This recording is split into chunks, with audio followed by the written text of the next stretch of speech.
has gained an avatar, someone whom all subjects of the world can look up to, in the knowledge that enlightenment is attainable and to be strived for. Thus you can rest assured that life on Britannia will flourish, and the people of the world will only get better. Well, at least you could if there weren't several more games in the series. Ultima 4 to me represents some of the best moments the series has brought me. Not only is there no big evil in the game, and most of the struggles are internal. How do I act? Should I slaughter the fleeing enemies for easy XP? Should I let them flee because it's the honorable thing to do? Yes, there's a lot of easy loot to steal, but it is wrong to do so, and you would have to make up for those actions in some other way, and so on. From a technical standpoint, the game has improved plenty, and addresses many of my issues with some of the previous games. For example, the character screen and inventory system is now much more user-friendly. The combat is more varied with weapons that have different attributes and landscapes that are more than just visual fluff. The new talking system was also a very welcome change. With this one addition, it was possible to make the questing and exploration much more in-depth and interesting. I thoroughly enjoyed moving through. I left my pills. God damn it, I got bit immediately. What the fuck was that? Come on, what was the scarecrow? God damn it. No warning, just a bite. Just like, run a bite. It's like, oh my god. Storyline about destroying the great evil, and moved the focus more towards having side quests and branching pathways that not only create a more well-rounded universe, but make the journey to the end much more engaging. I would definitely recommend trying Ultima 4. The way it was originally envisioned to be played, reading the manual, going in as blind as possible, just enjoying the world and the path of enlightenment the game is offering the player. Anyway, that is it for this time, and next we will see another of the entries I see as one of the greatest RPG experiences of all time. But until then, Vintrovert, signing out.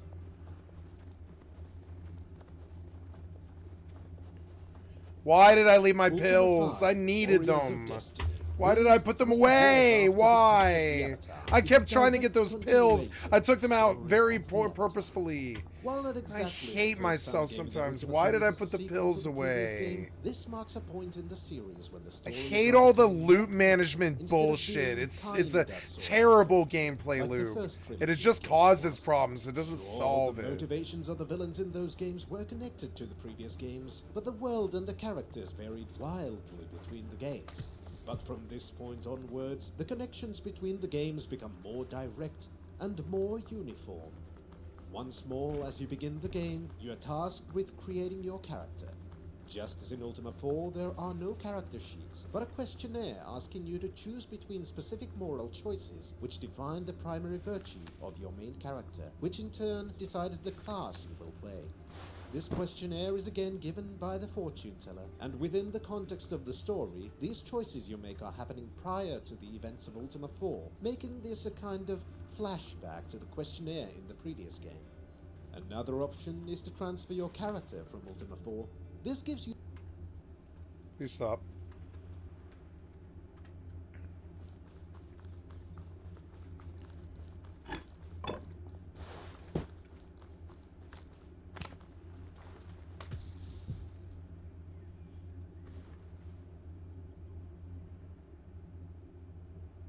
Ooh, a train track.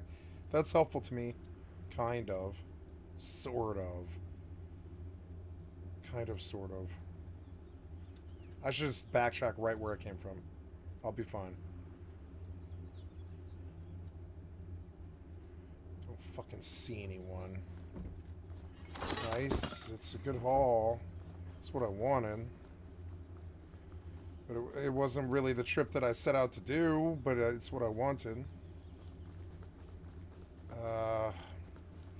Will this train take me back to snow? I'm gonna follow the train track because I've disoriented myself now. Oh, that's actually kind of a solution, depending on how damaged it is. It's sort of a solution, sort of. How damaged are you? I mean, I don't know. Will you get me off the ground? I think you will. Let's at least try.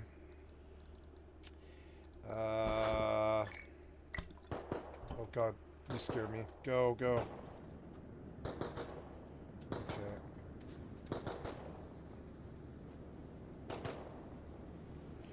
Oh, it's taking a long time to fill. It's so annoying.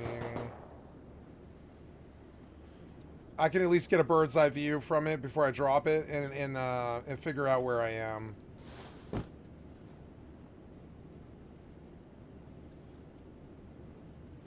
Wait, that's that's Bandit Camp, is it?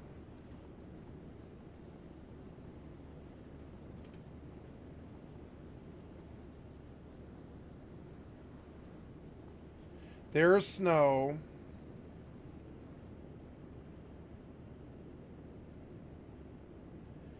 You're taking me away from it. Just stop. Gotta get oriented. You took me away from it, but, you know, that's alright. I at least now I'm oriented now. Can he make it? Will his survival skills suffice? Can he make it home with the shotgun? God damn it. I mean, I don't know. Like, yeah, at this point, yeah, like, I'm loaded up, but yeah, but, like, this isn't going the way I need to go, I don't think. Nope.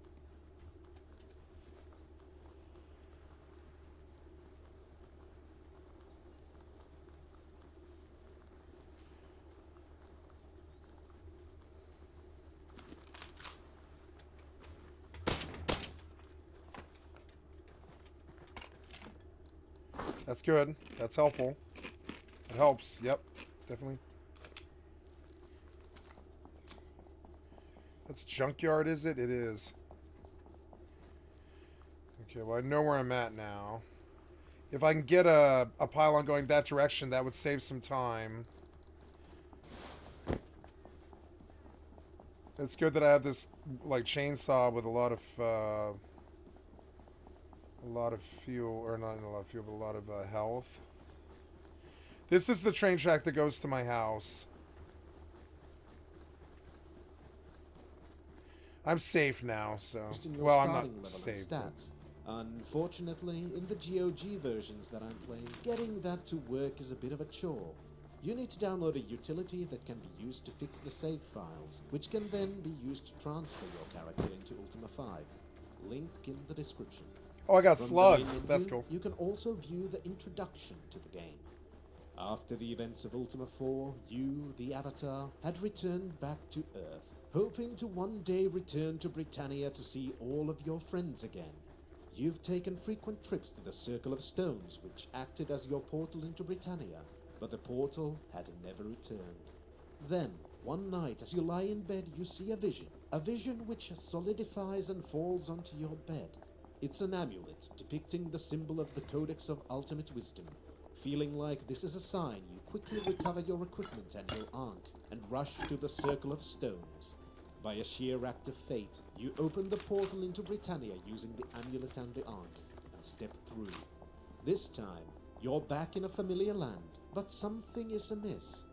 Shamino arrives to warn you of danger, and implores you to hurry, but alas... Well, I got the crate. That wasn't what I set out to do, but I got the crate. Out of the darkness of the night and strike a magical blow to your friend, before fleeing the scene as they are faced with your Ankh. Shamina calls these three figures the Shadow Lords, and it is now clear that the hopes of a more peaceful Britannia have been shattered, and the world needs a hero once more. After helping Shamino to the hut of Iolo the Bard, Iolo recants to you what has happened in the world of Britannia since your departure. All seemed well at first. The world was hopeful as an avatar had been found, and people were embracing the philosophy of the virtues, and working together to make their world I a wish better they place. would. With Lord British at the helm, the dungeons were sealed. The Codex of Ultimate Wisdom was magically raised from the bottom of the abyss, so its knowledge would be accessible to those on a true spiritual journey. This was shown to be a mistake, as the immense magical forces required to achieve this feat also caused a great change. The land beneath Britannia was forever morphed into something different. Earthquakes opened new passages, and a vast network of caverns was unearthed. From these new passages, monsters stronger than anything seen before began to roam the lands. To investigate these new passages, Lord British formed a large force and delved deep within one of these passages, but he did not return. Only one person managed to return to the surface, retelling the tale of great beasts and dangers. In the absence of a ruler, the land still needed guidance, and this role was filled by a confidant of Lord British, Lord Blackthorn. During his rule, at first everything seemed to be well, but slowly things started to change. The virtues, still at the core of the New Britannian society, were reinterpreted. No more were the virtues a blueprint for self-improvement, but instead they were codified into law, and breaking the laws was punished. Even your old companions are now outlaws, as they had walked the path of the Avatar with you and still hold on to the values you learned during Ultima 4. The introduction presents to you a few scenarios that act as a starting point to your journey. What was that? Why is Blackthorn corrupting the virtues? Who are the Shadow Lords? Another interesting feature involving the intro can be seen before you even enter the main menu, and which can be returned to using the Return to View option, is an animated version of the introduction story that plays in the demo window and showcases the new graphical style of the game.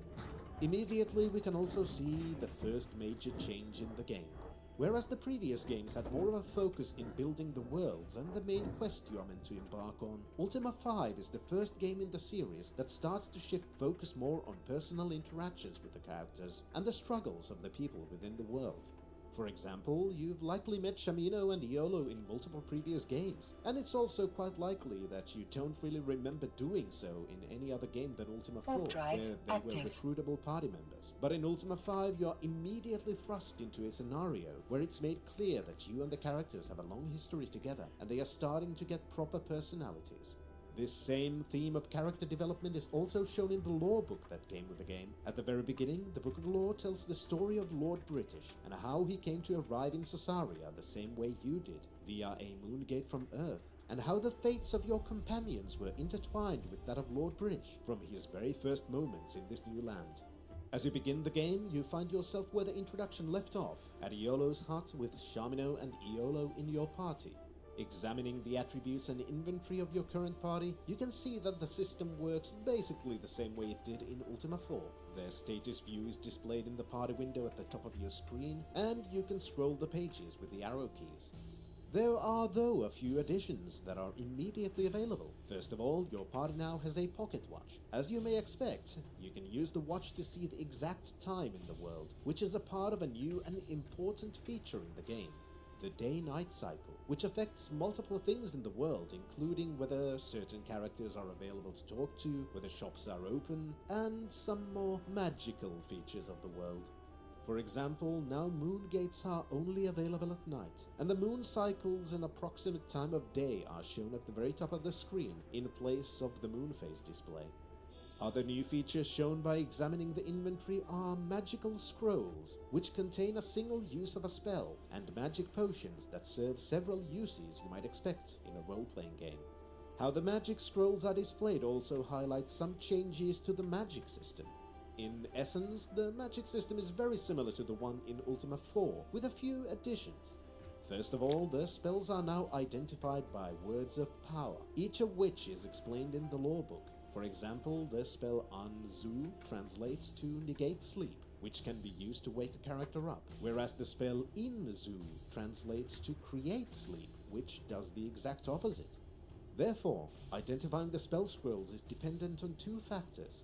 First, understanding the meanings of the words of power, and second, knowing enough about the runic alphabet system to be able to identify the first letter of each word of power. The spells still require reagents to be mixed together for casting, and the mixtures required for each spell can be found in the spellbook. But this time, my largest issue with the magic system in Ultima 4 has been remedied, and you can mix batches of spells instead of having to do them one at a time. Journeying further into Britannia to learn more about the evils plaguing the land is going to be dangerous, especially with one of the characters being nearly dead. Here, the manual comes in handy, with a feature that did exist in Ultima 4 but I didn't talk about since I just completely forget about it. Camping. Camping is your primary means of recovering health and magic, as Lord British is now gone, and as such is unavailable for his role as a free healer. The amount healed seems to be somewhat random, and you are not guaranteed to fully heal during camping. Resting this way is also a good way to pass time, which can be extremely useful, especially due to the new day-night cycle, since nights in the game are extremely dark, limiting your visibility severely, necessitating either traveling practically blind or using torches to increase your range of vision. Unfortunately, camping is not necessarily safe, and your party can be ambushed by monsters as they are resting. This is why the game gives you an option to leave someone awake to keep guard. Of course, this character will not rest and thus not recover health or magic, but they can wake up the party if an ambush happens, giving you a better chance of defeating the ambushing monsters. If you are ambushed, you are directly thrust into a combat scene, which acts out in the same screen as the camping scene did. This highlights the improvements made to the combat formula. The combat scenes can be even more varied and complex than they were before, and there are several other changes and improvements. For example, now the attacks are targeted using a crosshair. This finally allows you not only to attack diagonally, but in every direction that is in the range of the weapon the attacking character is currently using.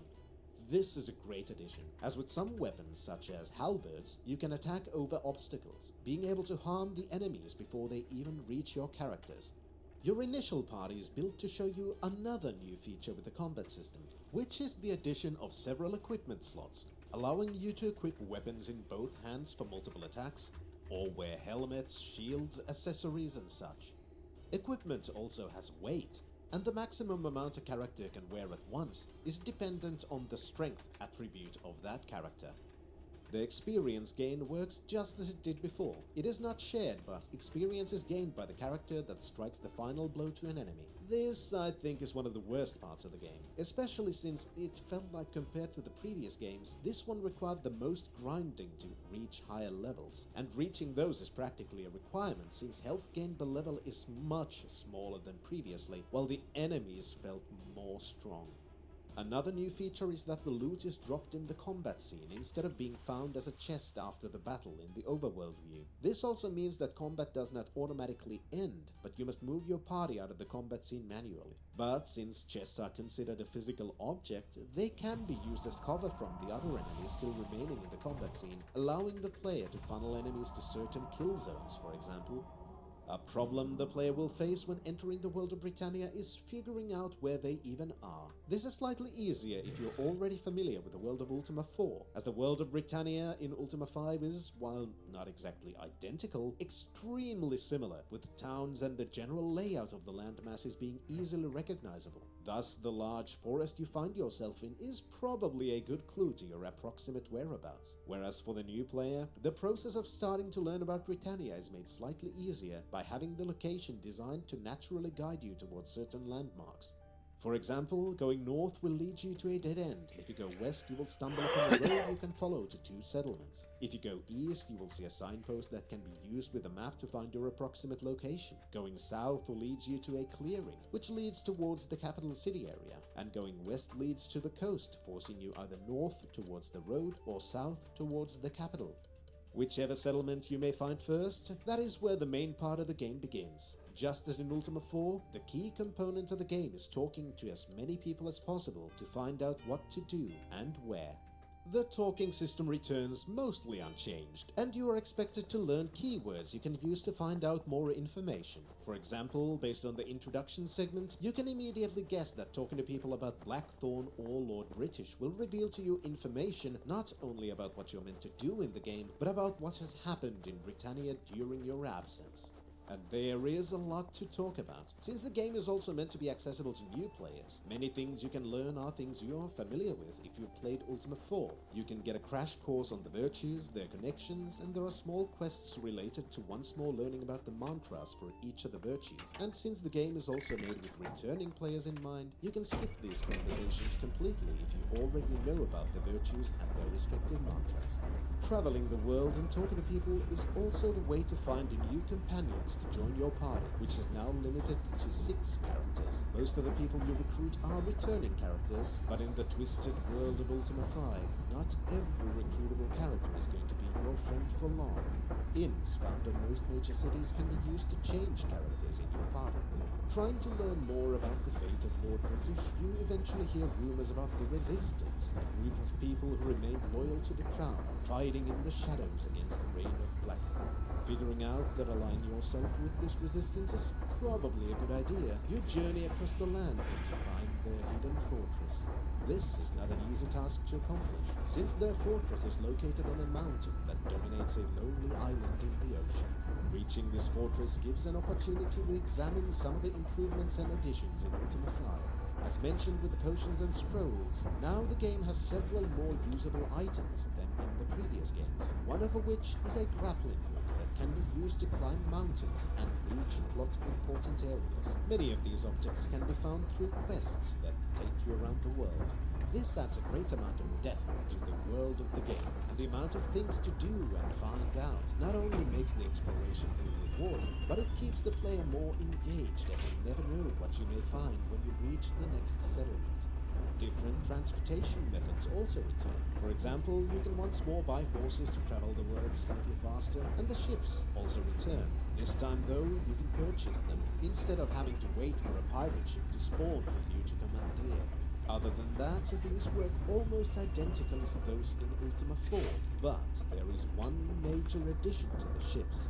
The expanded tile set of Ultima 5 has allowed the overworld map to have more landscape features. We've already seen things like roads that sometimes connect major settlements, and more detailed rivers and such, and even the oceans now have a few different types of tiles. Previously, oceans had two sets of functional tiles. Ones you can sail on, and shallows you cannot. These return in Ultima 5, and there's now also a tile for deep ocean. The purpose of these is to work with a new addition to the ships, the skiff.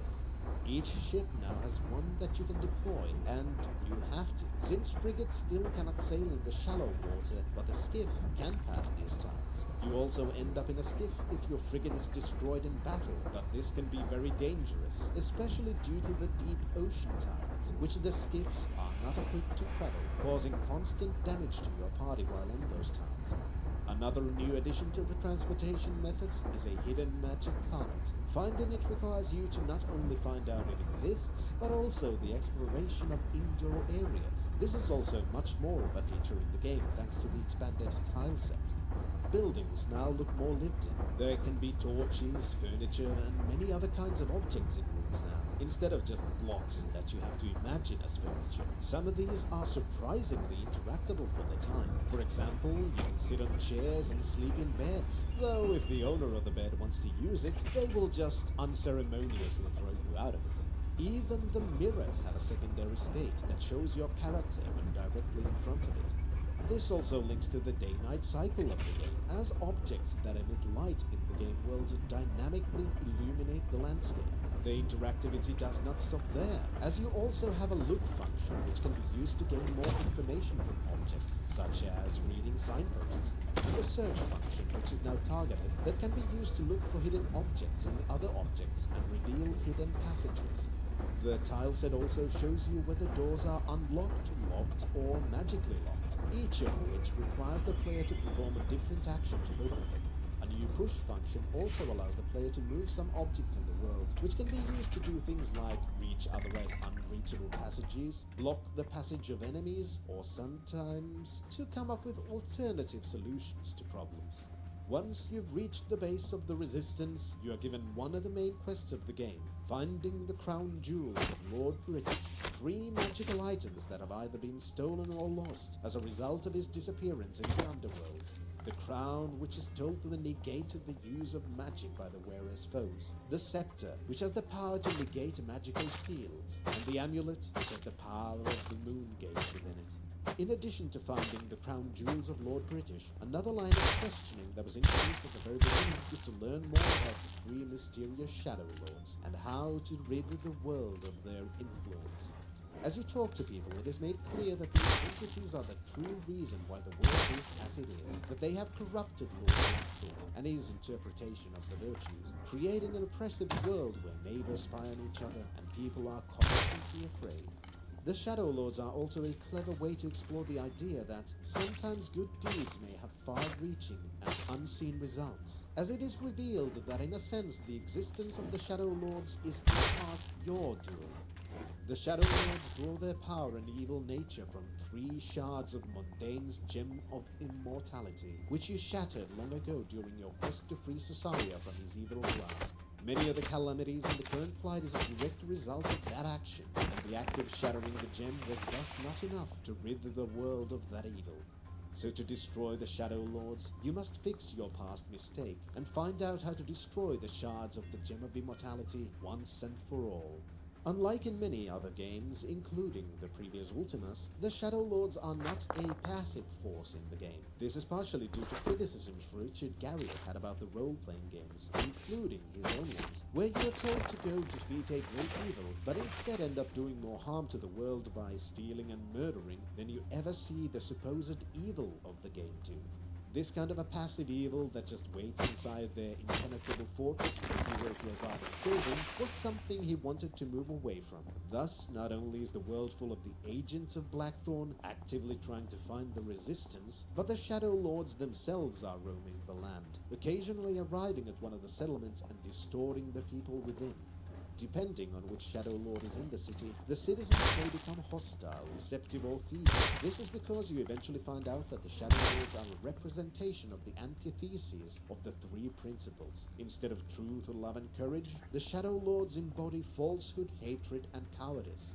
Not only that, the Shadow Lords themselves can find you and attack you if you decide to remain in a city where a Shadow Lord is spreading their influence.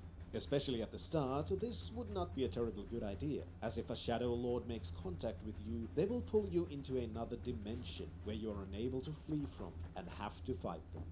This is most likely to result in the death of your party, as without appropriate defenses, you are easy prey to the powerful Shadow Lords. Once more though, death is not the end, but it is far more punishing than it was previously. This time, each death also removes a portion of your gained experience, which can be very daunting considering the increased need for experience and the speed at which you are able to gain it. How much is removed depends on a feature that's adjacent to the virtue system from Ultima 4, Karma, which can be seen as a combination of all the virtues from the previous game. The higher your Karma, the less experience you will lose whenever you die. This is a good way to incentivize the player to still act like a good person and refrain from deception, theft, and murder. Leveling up works basically the same as previously. Once you have enough experience, Lord British increases the level of the character, which in turn increases the maximum health pool of that character. You may now be asking, but how can Lord British do that? Isn't the game about finding him? Well, you are correct, and this is another part that I'm not the biggest fan of, as this time the opportunity to level up is random. Every time you sleep, there is a chance that Lord British appears as an apparition in your camp to automatically heal and level up your party. This, as you may guess, can get kind of annoying, and sometimes getting into spawn may take quite a long time. Raising attributes is no longer about finding orbs in dungeons, but instead they raise as you level and via quests from the shrines. The shrines of each virtue still exist in the world, and as in Ultima 4 can be used to meditate at if you know the appropriate mantra. Doing so will initiate a quest that will also lead you to the current home of the Codex of Ultimate Wisdom.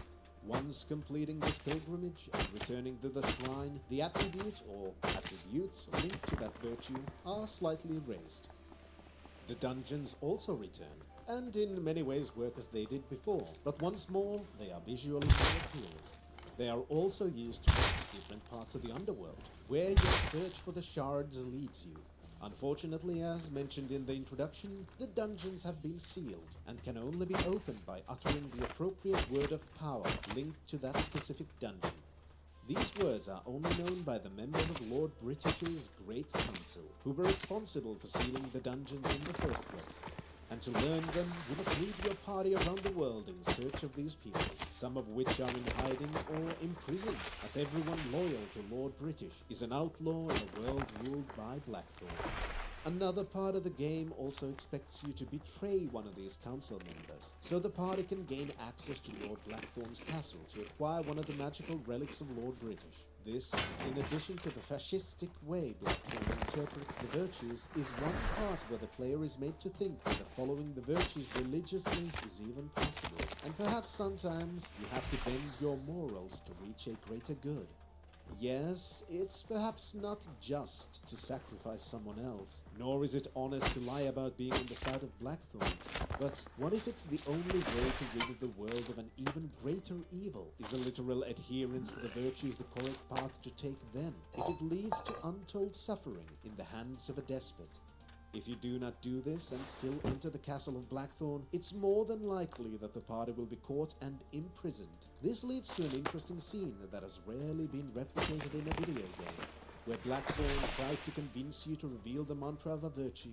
For the most part, he doesn't talk like a villain here, but comes off more as a misled person who really admires you and your adherence to the virtues. Of course, knowing about the influence of the Shadow Lords, you know this is not the current reality, so the desire to resist giving one of the mantras is completely understandable. Blackthorn then threatens to kill one of your companions if you do not do as he says. But whether you cooperate or not, he will follow through, and a contraption slices one of your companions in half. If this happens, no amount of resurrection spells will bring that companion back, but they are gone forever.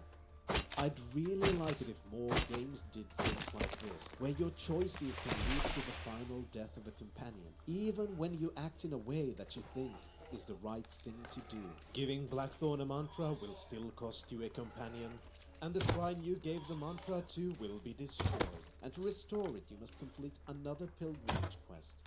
After scouring the world for the crown jewels, even assaulting the lair of the Shadow Lords for one of them, the one place left to explore is the Underworld, which is basically a second overworld map available for exploration, kinda like Ambrosia was in Ultima 3, but much larger and more difficult to explore.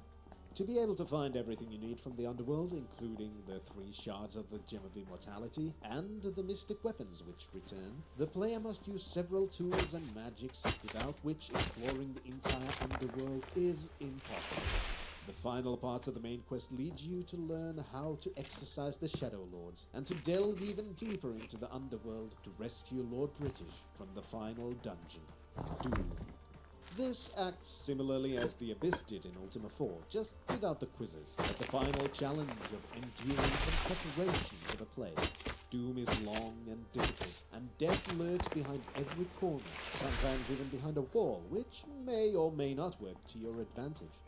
Reaching the very bottom, you find Lord British trapped in a mirror, and you're stuck, since you're missing a vital item, which, up until this point, has not been hinted at well. A feature that became a sort of a running gag in the Ultima series is a character called Smith, the talking horse, who could also be found in Ultima 4, but had really nothing to say. He tends to give you hints about the previous game, and acts as a sort of cheeky apology from the developers. For example, in this game, Smith reveals to you the final word needed to complete Ultima 4, Infinity, while apologizing that he was meant to give you hints about it earlier.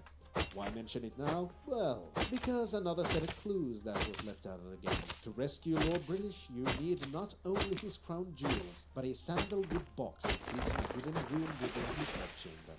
There's really only one clue about it in the game that can easily be missed by choosing the wrong options when talking to Sadhu, hidden agent of Blackthorn in Castle British. Doing it all again, this time with the box with you, you rescue Lord British and return to the surface using the contents of the sandalwood box. Lord British is restored to the throne, and Blackthorn is exiled into the unknown, perhaps never to be seen again. Ultima 5 is in many ways a significant improvement over Ultima 4. While I do have some issues with the game, mostly with the leveling up requiring massive amounts of grinding, for the most part I consider this game to be one of the best RPG experiences I've had. The world building is fantastic, helped by the world staying consistent from the previous game and building upon what had already been laid down, making it truly feel like returning to a world you're familiar with, making all of the differences and interruptions by the Shadow Lords seem even more striking. Little details like seeing Lord Blackthorn's castle being built on the landmass that was created from the volcanoes that Mundane Skull agitated in the sea during Ultima 4 is a masterpiece of symbolism that makes sense if you've played the previous game. How even after the removal of the skull, the Shadow Lords clearly were attracted towards the evil energy that Mundane Skull radiated everywhere around it. On a technical level, Ultima 5 is much more advanced than the earlier games. The addition of the day-night cycle, which includes daily schedules for the NPCs, and a dynamic lighting system that works not only with the light emitted by the player, but by other objects in the game world. The graphics of the game are much more advanced with a larger tile set and more animations, and sprites that take a better advantage of the 16-color palette. The combat system feels much better than before, even though the base functionality is basically the same. Still turn-based where you move using the arrow keys, but the aiming system added to the attacks and the selection rectangle denoting which character you're currently controlling make a surprisingly large difference to the fighting. The story itself is still very clever, and I appreciate whenever a storyteller does something like what Ultima 5 did, playing expertly with the player's knowledge and expectations. Since the world is meant to seem familiar to accentuate the differences, it also accentuates the message of how fundamentalistic belief in your philosophy can be easily twisted into something evil, even if you think that the root of it is ultimately good.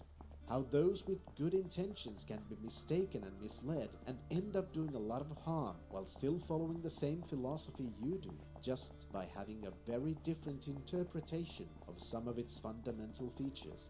If Ultima 4 made me appreciate the series, Ultima 5 made me fall in love with it. Anyway, that is it for this time, and I'd like to thank everyone who's been watching these videos, sharing and commenting, watching the streams, and supporting this weird creative journey I'm on Ko-fi. Thank you. But, until the next time, when we'll have a look at Ultima 6, Introvert, signing out.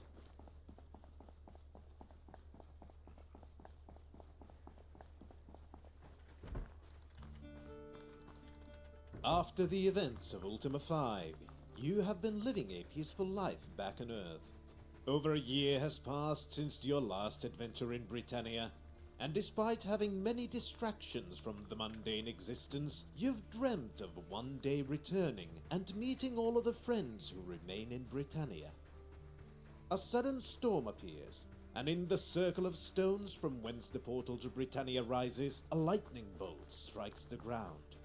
Rushing into the storm, you reach the stones and notice something laying in the center of the circle.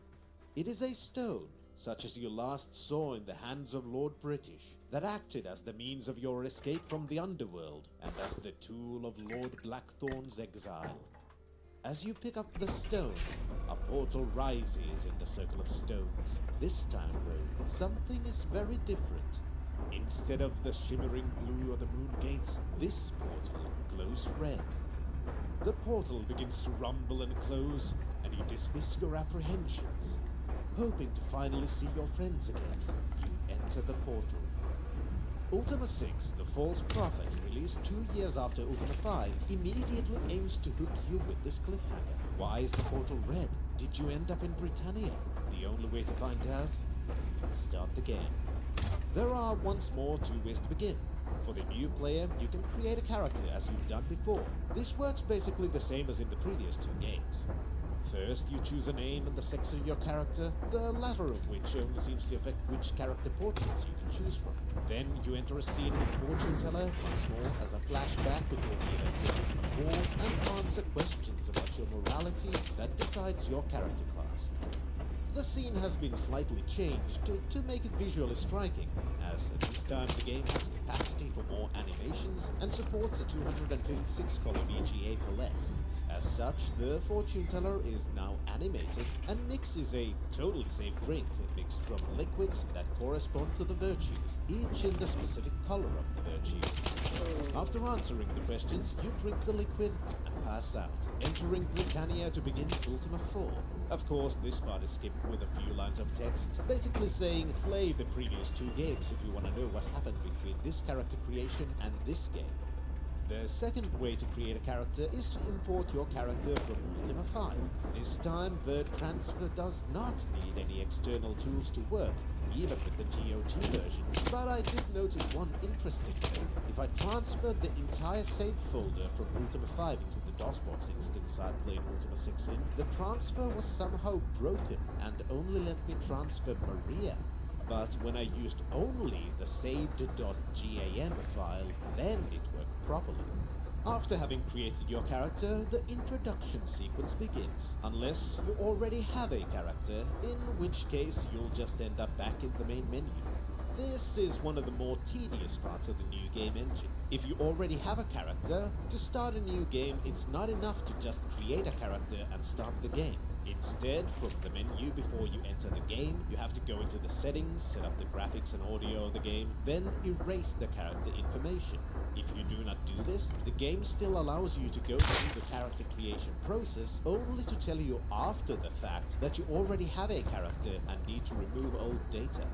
This could have been significantly improved by having the "Does character already exist?" check before going through the character creation instead of after. After the character creation, you emerge from the Red Moon Gate and find yourself in a moonlit clearing, facing an altar with strange symbols on it. Feeling uneasy, you attempt to leave, but find yourself surrounded by a horde of demonic beings. These giant winged creatures take a hold of you and tie you to the altar. Another being arrives, seemingly a priest of sorts, with a ceremonial knife in one hand and a book in another. Whatever these creatures are, it is clear they intended to kill you. Believing this to be inevitable, you close your eyes. A scream of death accompanies a splatter of blood. Neither of them yours. Another moon gate has risen, and from there your old friends have emerged. The priest beast has been shot, and in the chaos your friends hold the monsters at bay and rescue you from your predicament. As the four of you retreat through the moon gate, you also take with you the book the priest was holding. Perhaps it will have answers to explain this predicament you found yourself in. You manage to escape the horde of creatures just before the moon gate closes again and find yourself in the throne room of Lord British. Unfortunately, 3 of these creatures were fast and brave enough to follow you. This thrusts you quickly into what you could call a tutorial fight, during which you will likely be extremely confused, especially if you've never played any of the previous games or spent time reading the manual and getting familiar with all the commands beforehand. There is one negative thing about this introduction segment, though. I can't believe I hit him. 256-color VGA graphics support animated introduction segments, and they are nice, but that also means that making them represent player choices would have been a lot more work. And as such, regardless of your character, the animations always represent the avatar as a brown-haired male. Compared to the previous games, some things are familiar. The party window is at the top right, and the moon phases and the approximate time of day display is at the top. The text parser window is at the bottom right. The date has been moved to be with the wind displaying at the bottom of the game window. Below this is a new feature. The command bar is used to control the game with a mouse, and can be used as a replacement to the more traditional keyboard controls, which are also still available. As you fight the 3 creatures, now known to be gargoyles, thanks to the text parser, there are some changes that are evident. First off, the combat scene is playing out in the throne room of Lord British in the game world, instead of being in a separate combat screen. Second, you can now move diagonally, which gives even more freedom to the player movement. And third, by default, you only control the avatar, and the rest of the party acts independently. This can be changed though, by examining your characters more closely. By clicking a character in the party window or using one of the function keys, you can enter a more detailed view of the stats of the character. From this screen, you can also view the equipment and the inventory of each character. As once more, each character has their own inventory and their own maximum amount they can equip and carry, both of which are clearly marked in the inventory screen. In the inventory segment, you can also find the combat behavior setting for each character. For the avatar, the setting is I'm on my way back, finally. But for every other character, you can choose whether you want to control them manually or if you want them to act on their own, for which there are several different behavior settings you can choose from. Using these settings, the player can choose for themselves how active of a role they want in the combat segments of the game. After the battle, you can turn off the combat mode, which will allow you to move the entire party at once, regardless of the combat behavior settings. Looting corpses has been revamped quite a bit. In the previous games, you had to wait for a chest to drop, which you could then loot, but now you can use the look command to examine all the corpses for potential loot and equipment. Perhaps the best way to do so is to choose whichever character you want to take things into their inventory and set them into solo mode by pressing the appropriate number button. This sets the rest of the party into a passive mode and allows you to move only the chosen character, preventing the rest of the party from getting in your way or accidentally stumbling into traps or such. As you examine the lootable corpses, they drop all of the items on the ground, which you need to pick up one at a time. If for any reason you don't want to take all of the items and something you want is at the bottom of the pile of lootable objects, you can use the move function to move the object at the top away from the pile without having to pick them up and then later drop them from your inventory. It is also possible to pick up the corpses, which can be useful if a party member dies and you need them resurrected. Or if, for example, someone annoys you enough and you want to shove their dead corpse into somebody's chest as a nice little surprise. The move function can also be used to transfer items between characters, which is a useful feature that helps with managing the carry weights of each character. After indulging in the basic gamer desires of taking everything that's not bolted to the floor, you can talk to Lord British, who is happy to see you again and wishes to tell you everything that has happened since you left Britannia after Ultima 5.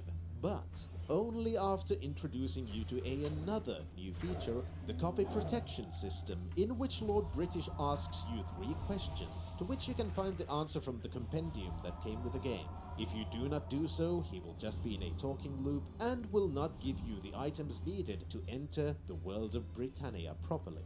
After answering the questionnaire correctly, he finally explains to you the current situation.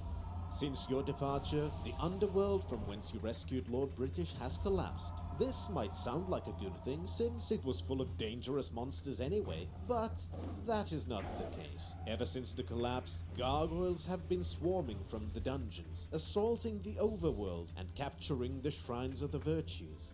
The forces of Britannia are barely able to keep these assaults at bay, and your help is needed to resolve this situation, as Lord British's people have been unable to take back the shrines, and you are directed to talk to the captain of the guard, Geoffrey, who led the latest attempt to free the shrines. He directs you to the town of Cove to talk to the soldiers who survived the assault. You can also ask Lord British about the black stone you have, as it is identical to the one he used at the end of Ultima 5.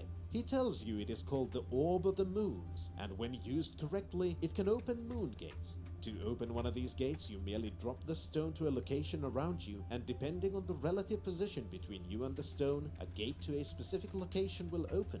Unfortunately, Lord British cannot tell you which positions open gates to which locations, and you must experiment yourself to learn the mysteries of the orb.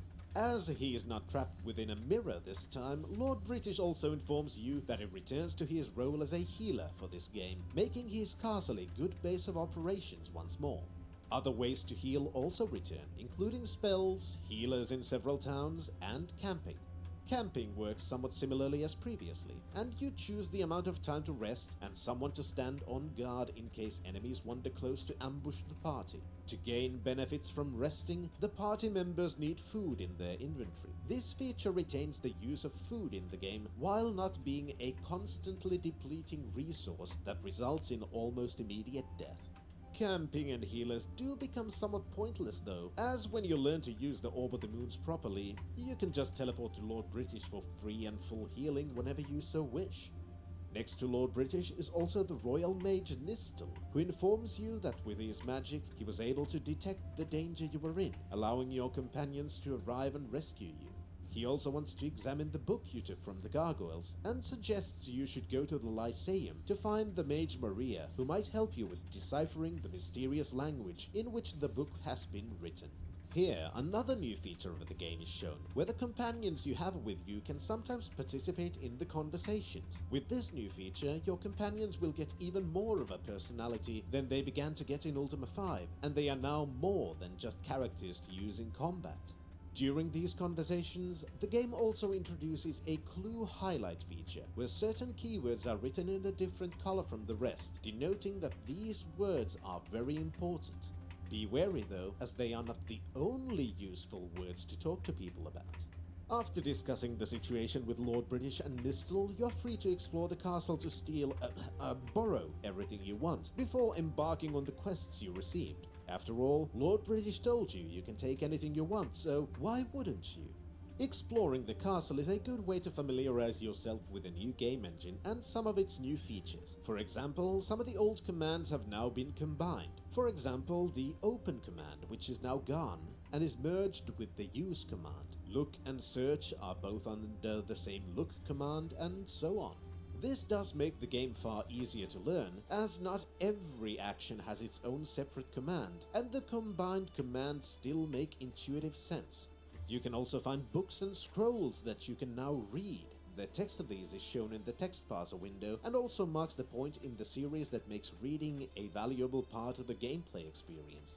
For example, in Nistel's room you can ransack his chest, from where you can find a note that directs you to the Serpent's Hold. Of course, not all books are useful or important in any significant way, but act as a way to make the world of Britannia seem just a little bit more alive. From your own room you can find more equipment, food, and your spellbook. From the chest you can also find 2 bags full of magical reagents. These are once more used for spellcasting, but this time you just need to have enough reagents to cast a spell instead of having to mix the spells beforehand. But, unlike the previous 2 games, all spells are not available from the beginning, but you need to learn spells from other people. Most often, this means you need to purchase the knowledge of a spell from someone else, but some spells are only found through a quest, such as the Armageddon spell, which gives you the option to completely exterminate all life in Britannia. Spells are also linked to a specific spellbook, which means each book you find is a valuable asset. The bags are also a new feature which allows you to better manage the inventories of your characters. In Ultima 3, the separate character inventories were a pain to manage, and with the new graphical interface this could still be extremely annoying. But being able to find containers you can use to organize your inventory makes the inventory management much less annoying. As you exit the castle of Lord British, you're free to explore the rest of the world. This too has seen a rather massive change, as now the world is basically completely open. No more are the castles or towns their own separate maps, but they are part of the world map and you can move from one place to another seamlessly. The towns of Britain are once more full of different kinds of stores in which you can buy and sell many necessities for your travels. This time the variety of stores has been significantly increased, which from a world building perspective is a great feature.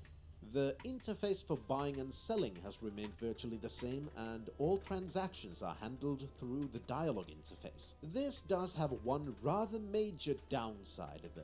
Just like in Ultima 3, where each character had their own money and inventory, that applies in Ultima 6 as well, which does add somewhat to the tedium of managing loot. But the big negative is that when selling items, the interface looks at all the applicable gear the character has, which includes everything they have equipped, creating a situation where you can accidentally sell something your character was wearing.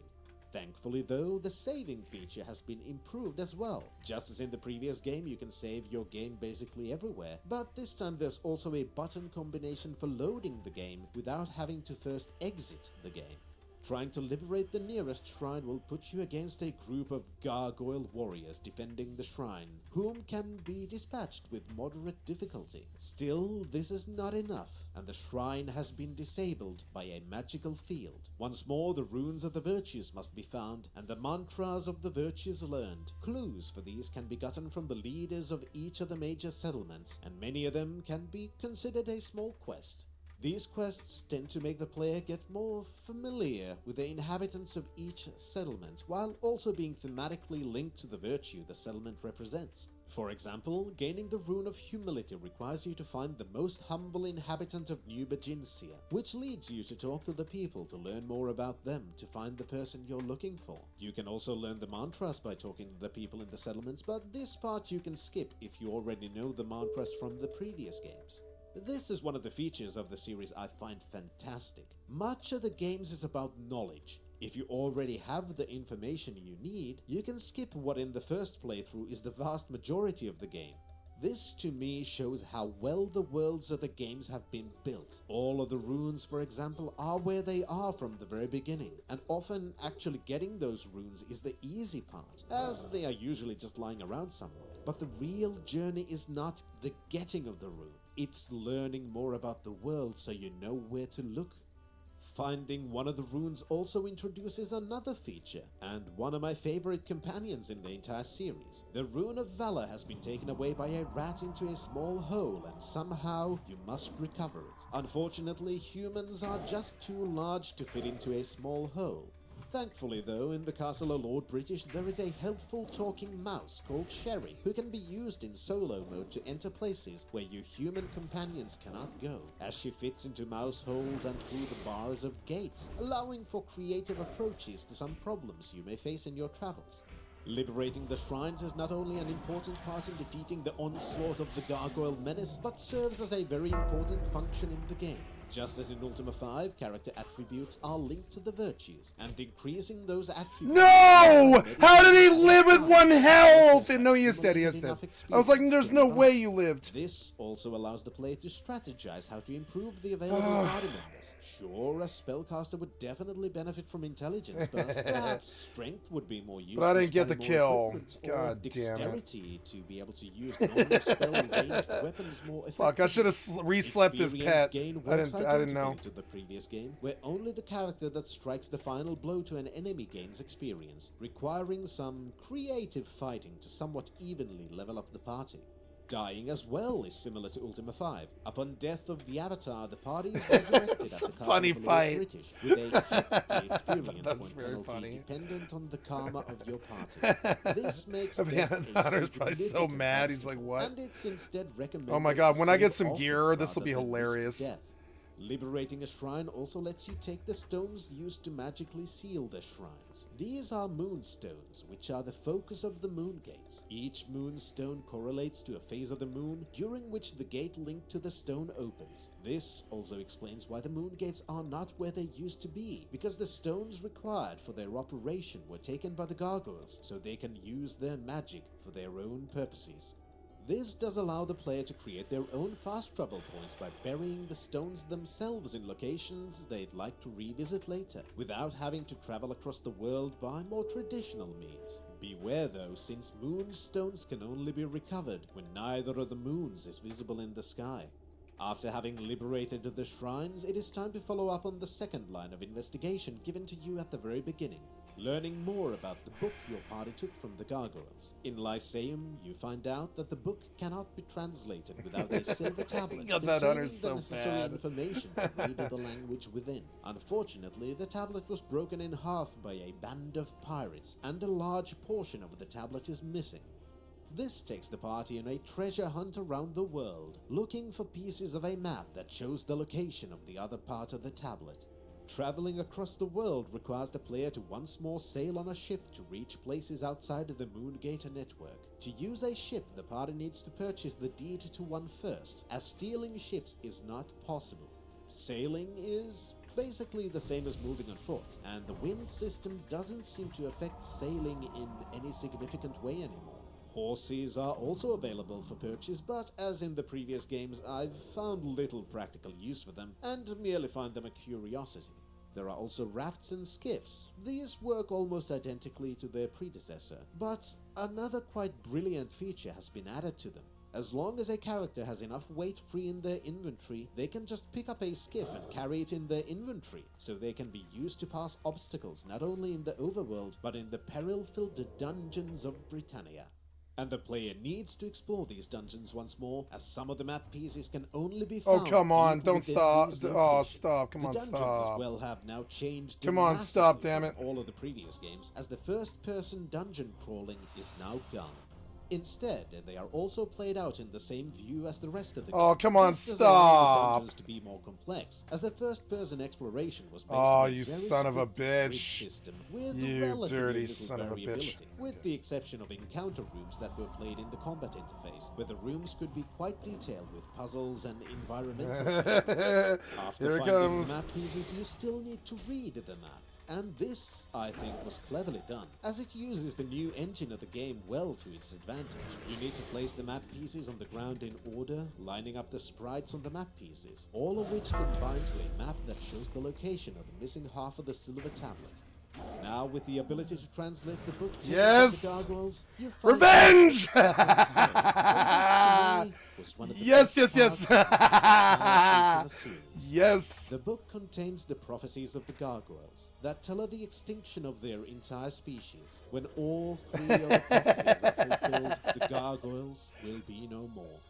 First prophecy tells of a false prophet who desecrates the holy temple of the gargoyles and steals the sacred book within. Slept his Codex bed, of so funny. ultimate wisdom.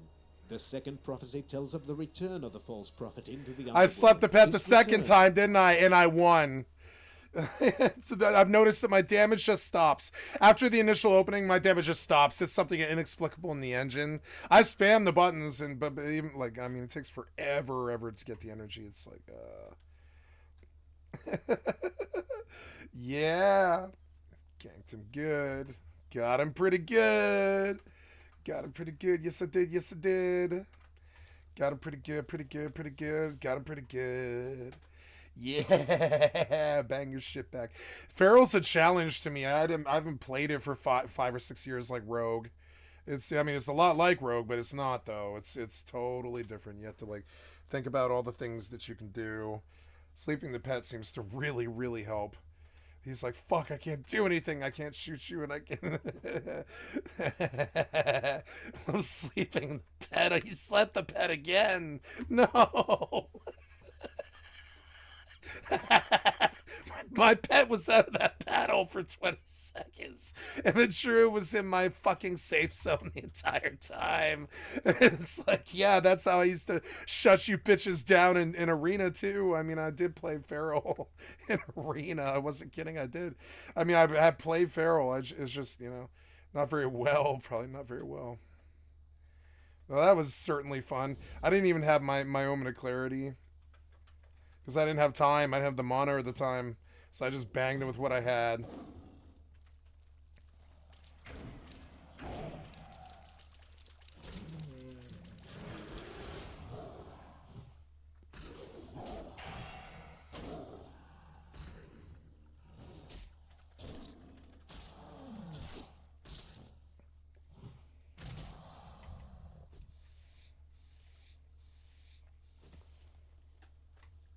Marks the time when the underworld begins to collapse, and a time of famine and hardship begins. The third prophecy tells of the false prophet returning once more, this time wiping out what remains of the gargoyles, a fate which can only be averted by the sacrifice of the false prophet. So how do I kill a hunter like that, right? I open roots from stealth, right? I pounce him and then root him and then sleep the pet, and then I come for his ass, and then I root him again, right? I think so. I don't know. He'll get away at that point. No, I think it's better how I did it, but it's like, but I can though. I can't open him. I can open him, and then I should sleep the pet while I'm in the dead zone, and he's running from me, and I'll sleep the pet, and then the daze goes off, which is kind of bad, The scatter shot goes off, and it's like bad. It's like the daze is pretty bad. It's you have to have a lot of mana to get around it, and I'm very low level. I don't have that kind of utility mana to get out of that problem. I can't just like fucking shift out of it without. I mean, my mana's just not in a place where I can do that. Maybe I should wear that intellect ring, but no. I mean, agility is really king here. It like pretty much is. I was looking for fishing holes, but to maybe get some peace from the killing. Got a lot of action today. Did a lot of shit today. Oh yeah, I'm up here with all this stone. I'm stupid. I need to get back inside. Standing on top of my base like that guy earlier. Trying to fall the same exact way, except lose a lot more loot than he did. Yeah, it looks good. Hey, the base is done. Like, full-blown done. There's nothing else to do. All I have to do is pay upkeep now. Even the... I mean, when I could slap doors on the roof, but I want them to know that there's nothing in there so they don't fucking harass me. And I really didn't intend to build a chonker this big, but... Like, who cares? I'll build it again tomorrow if they raid it. It's a big raid now. The best they could hope to do would be to hit right here. They'd have to have stream sniper knowledge or some such, or cheating. And they'd have to hit right here, right? Which is a wall. That'll take them a lot. 10 satchels, right? 14, 18, 22, 26... 26 to core. And I mean, yeah, like honestly, maybe they might have that. It's a lot, you know. So they could skip. But if they, you know, like technically I should seal this, but I can't, you know. I can't actually seal. I should seal this particular side of the hole. But I mean, there's nothing I can do. I can't get out on the foundation further than that. If they don't know what's in here, they don't know where TC is. They know it's like 10 doors. I mean, it's even more if they do it dumb. If they're dumb, like those guys that came yesterday, they blow doors and they go like fucking 50, 60 satchels. It's like 60 satchels if they go the dumb way. So I have like a safety against dumb, pretty good safety against dumb. I love the admin. I gotta say the change where he reduced it to 1 bag is pure fucking genius.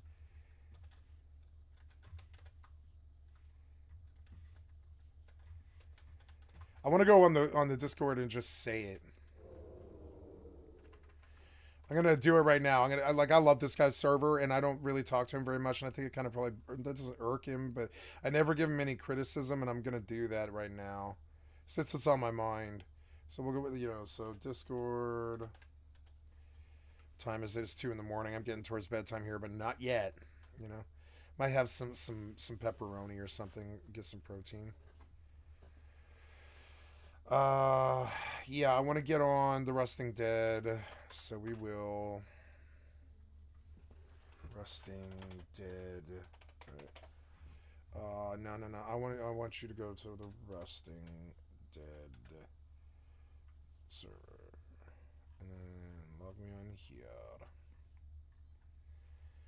Yeah, and we will join. I thought they had a link. The one there's the link. Yeah, the asteroid is depleted. The asteroid is depleted. Join the Rusting Dead. So, yeah, base is done.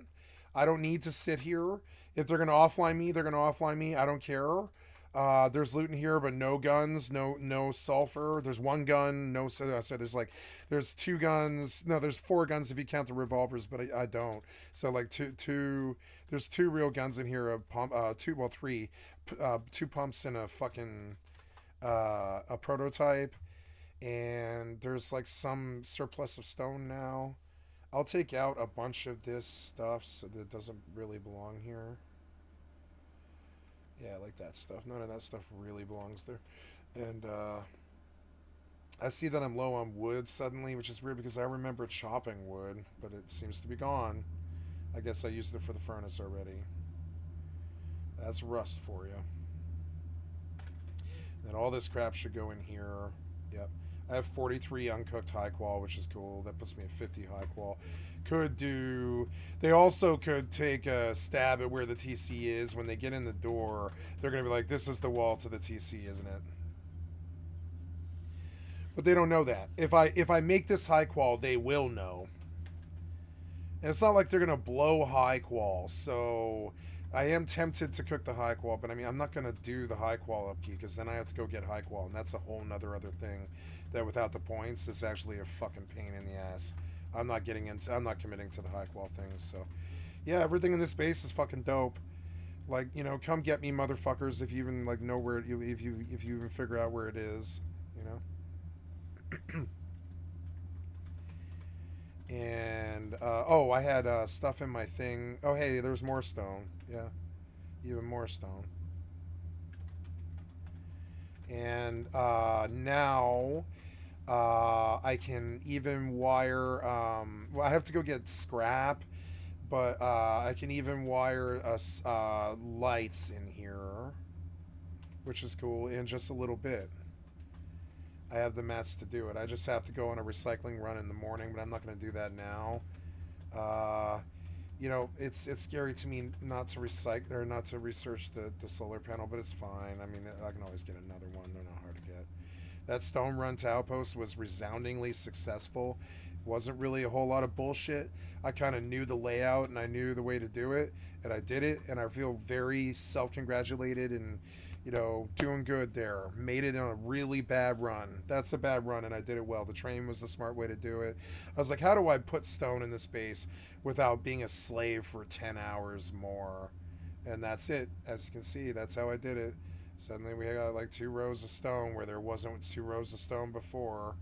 This is how you go and live in the real world. You get out there and you fucking do shit. I never understood this thing about, oh, I can't help myself, or I'm poor. I understood being poor. That I really, really got, you know.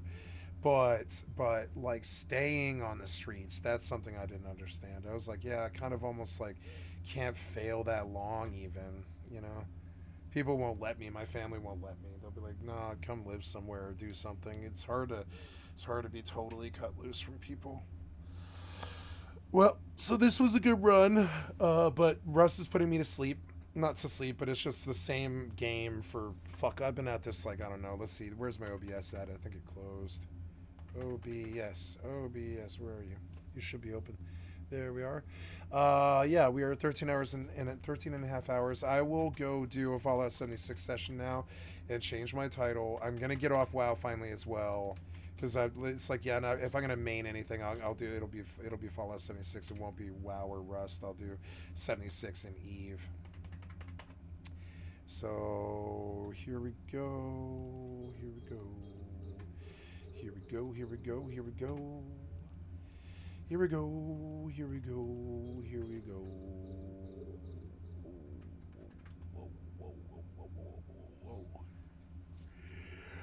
Now, next comes launching 76.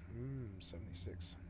Finding out that all of the deeds you've done since Ultima 4 were not as good as you were led to believe, but instead, as you were trying to do good for the people living on the surface, you were causing massive harm for a civilization you didn't even know existed. It's one of the brilliant storytelling twists of the Ultima series.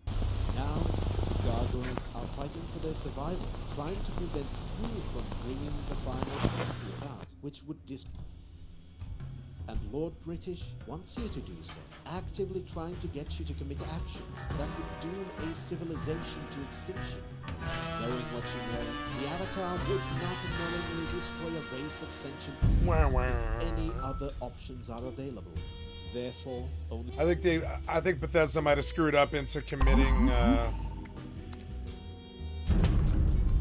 I think Bethesda might have screwed up into committing to, like, making Atlantic City an expansion, and I don't think they wanted to make an expansion for Fallout 76, and when they saw the interest in it and how much, how really, like, solid mainstay 76 has remained despite all the bad press, they're actually, I think, kind of scared that they might have committed into something they don't want to do, and it's kind of funny, and I think they're going to end up doing Atlantic City, which to me is, like... I mean, I don't know, if you were to add an expansion to this game, if you look at the map, like, oh, and I have to change my title. Finally, I have to change my title. I've been doing the right titles all day. WoW SoD and FFX SoD, need money, and, yeah, and, we will do... Greetings, members. Oh, loud. Anyone interested in a gift Very from loud. on high Very loud. in exchange for Very loud. triangulation? Down, Proceed to the coordinates we provided. Why is the voice at fucking high volume? No, no, no, no, no, no, no. The master itself is off the hook. What happened to my sound settings? I don't know. Or I think that's right, but it's actually, yeah, the effects should not be that high though. Yeah, something happened to my sound effects. God damn it. Alright, well, The whatever. asteroid is depleted. Turn it down a little bit so it's not blaring. And I guess this is the radio. Yeah, my radio's on. Turn it off. And then we will kill the music because the music he's playing in the background of the video is good enough. Yeah. We'll just do a silent 76 session. 76 can be quiet or it can be loud depending on what you want, which I actually really like. You know, it can be a very, very musical game or it can be a very quiet, peaceful game without any blaring shit going on. Even with the actions going, it's still kind of quiet if you have the music off. So I want to hear more of this Ultima music and see more of it. I haven't seen one I could stand yet. I keep looking for an Ultima game to try and cut my teeth at least once in the Ultima universe. And it still has always felt like Ultima Online would be the one that did that. Maybe I'll go Lone Wanderer for this. Or I don't know. There's nothing preventing me from joining a team. I'll just join a team. I shouldn't do the fighting here. I should go get buffed up. Yeah, just join the video. Hey, at least there was a full team available. And we'll share squad maneuver. Or, yeah, squad maneuvers, yeah. At least on the right spec, but I do want to go back and get buffed up before I do this. And then I'll do a mission. I'll do a quest. Yeah. Oh, I'm over encumbered already. Yeah, because I already did some fighting. God damn it. Wait, so yeah, where are we currently? Are we outside? Find kit. AMS headquarters, 3rd floor. No, I'm at the engagement, so I need to exit. So take me back out to Appalachia, yeah. To try and broker peace with the gargoyles, ending the conflict, preventing the final prophecy from being fulfilled, and save 2 worlds at once, with or without help from Lord British. Once more meeting Sinvral, a gargoyle living on the surface whose help was useful in the previous game, you find your way into the gargoyle home and learn some of their language, allowing you to communicate with those living underground in the last remaining city of the gargoyles. Since you are seen as the false prophet, a harbinger of doom, the gargoyles are understandably suspicious of your motives, but decide to give you a chance as you make a pact with them. If you fail, you will submit to the ritual of sacrifice willingly. Unfortunately, neither side of this conflict is willing to let the other possess the Codex of Ultimate Wisdom, and the situation seems unlikely to be resolved without more bloodshed. However, there is a possibility, one which is not what either of the sides truly desires, but if neither side is willing to compromise, someone has to step in and seize the slaughter. The Codex of Ultimate Wisdom was originally located in the Void, another dimension that is not well understood. If the gargoyles were able to once pull the Codex out from the Void, it only makes sense that the Codex could also be sent back. With the help of a gargoyle scholar, you find out all that is needed to conduct the ritual to send the Codex back, and create a situation that would force coexistence of the humans and the gargoyles. The ritual requires multiple things such as the Vortex Cube, which has gone missing, all of the moonstones that were used to seal the shrines, 2 magical lenses, one of the gargoyles and one of the humans, and of course the Codex itself. As before, the Codex can only be reached by someone who's on a spiritual journey, so the next step is to ensure that this is the case by visiting the Temple of Singularity, a gargoyle temple reachable only by those who can fly. This part of the game shows off even more of the interactivity and the extensive use of props in the new engine. You're required to find out how to construct a hot air balloon, which uses several mundane objects you've seen all over the world, without even thinking about them as anything but fluff. But now, even those fluff items have an actual use. Reaching the shrine, you receive your sacred quest, and you need to learn more about the value system of the gargoyles, who also follow a set of virtues and principles, but one's very different from ones you've learned.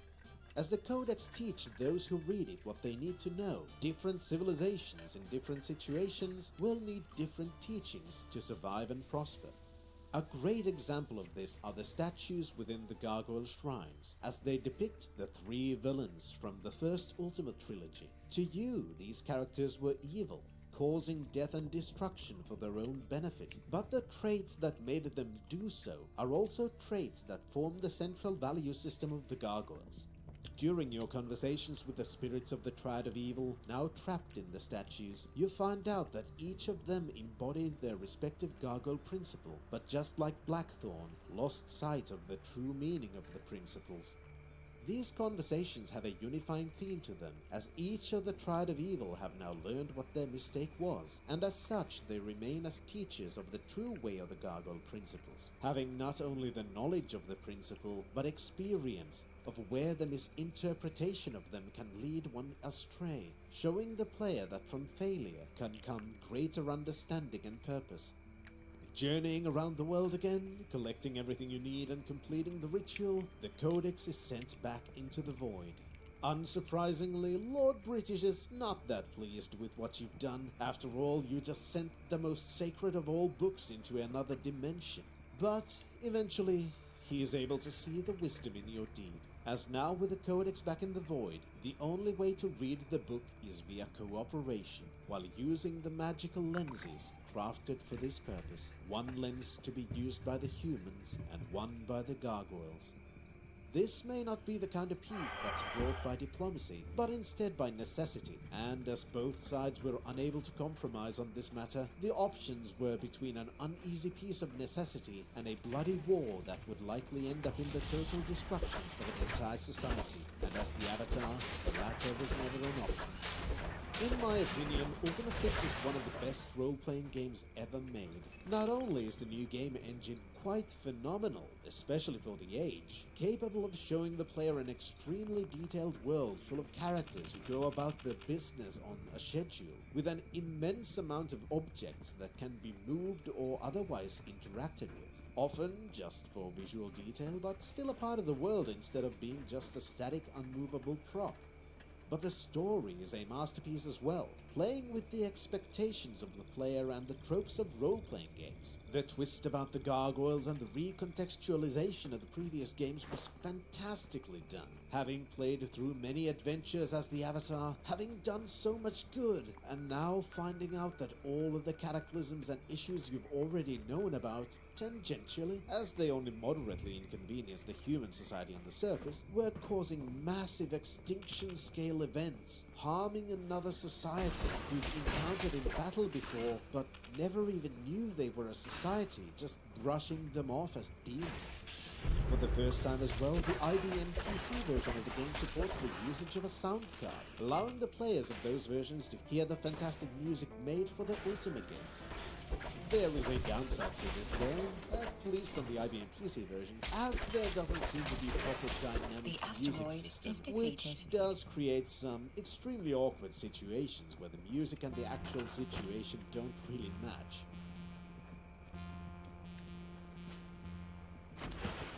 Still, actually having audio that's more than the PC speaker making noises is a massive improvement in and of itself.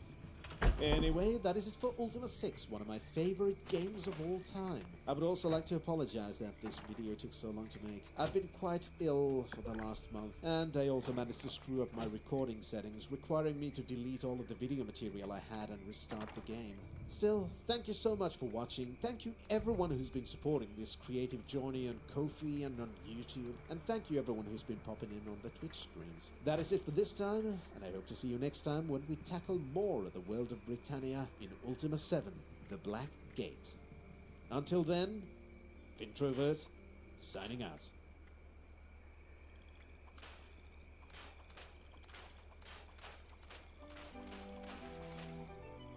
After forging a peace between the human and gargoyle societies of Britannia, you've once more spent time back home on Earth.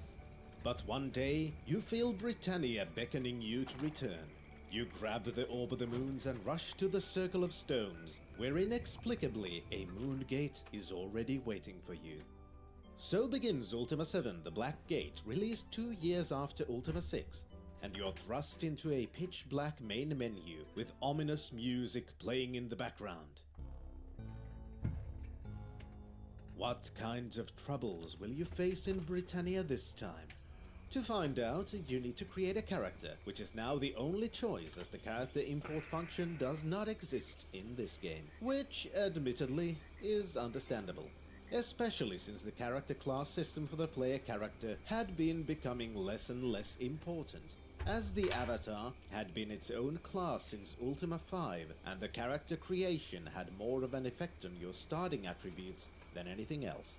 Following that logic of let's cut the fat from this process, the character creation consists of choosing a name and the sex of the character, after which you're immediately thrust into the world of Britannia.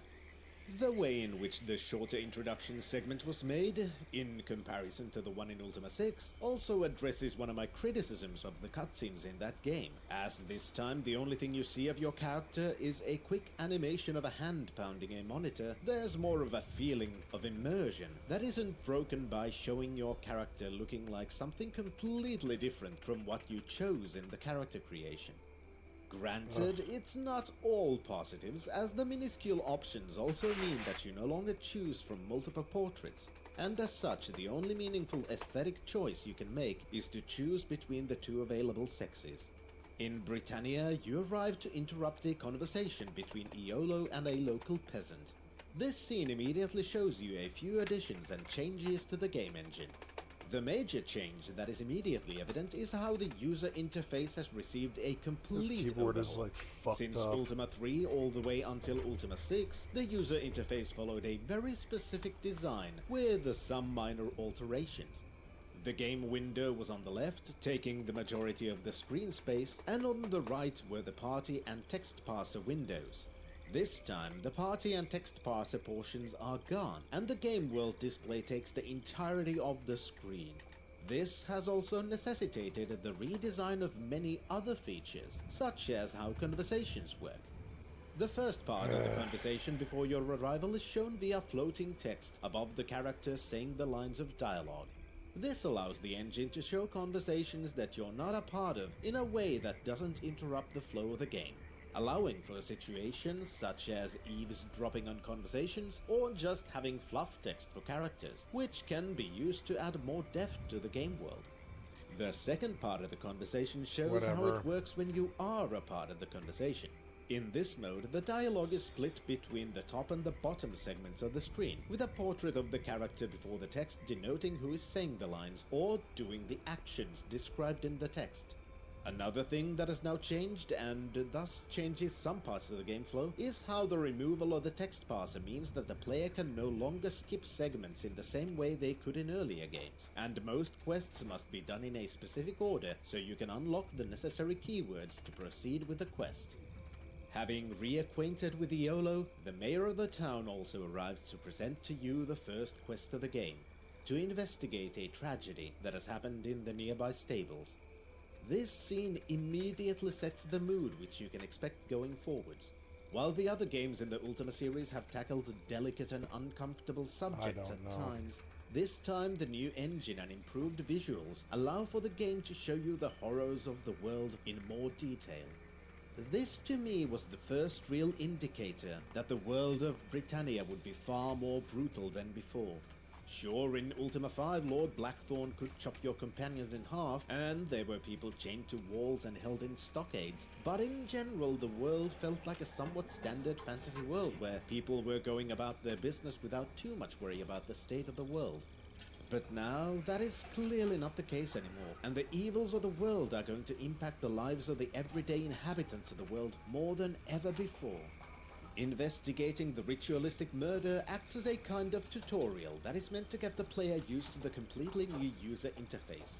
In Ultima 6, a mouse was a viable secondary means of controlling the game, but the entire interface was built on top of the already existing functionalities of the previous games. Thus, playing Ultima 6 on the keyboard alone was likely more comfortable for many Ultima veterans, as the game worked practically the same way as Ultima 5 did when played on a keyboard.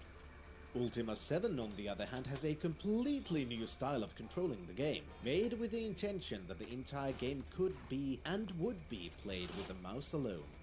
This extends to the game actually having a pause menu, which includes some basic options and a save load menu that has also been significantly improved, giving the player multiple save slots for the first time in the series. The equipment and inventory systems have also received an overhaul. Each character has their own status window with a full-body character portrait. Around this portrait are the slots for equipable items. One interesting feature here is how you need to also equip containers in which to carry other items, meaning that there is no magical inventory that exists out of time and space, but most characters come equipped with a backpack that can be removed or replaced. As an extension of this system, the inventory windows as well are representative of the container you're viewing. For example, opening a backpack opens a new window that looks like an opened backpack, and items can be placed freely within that window.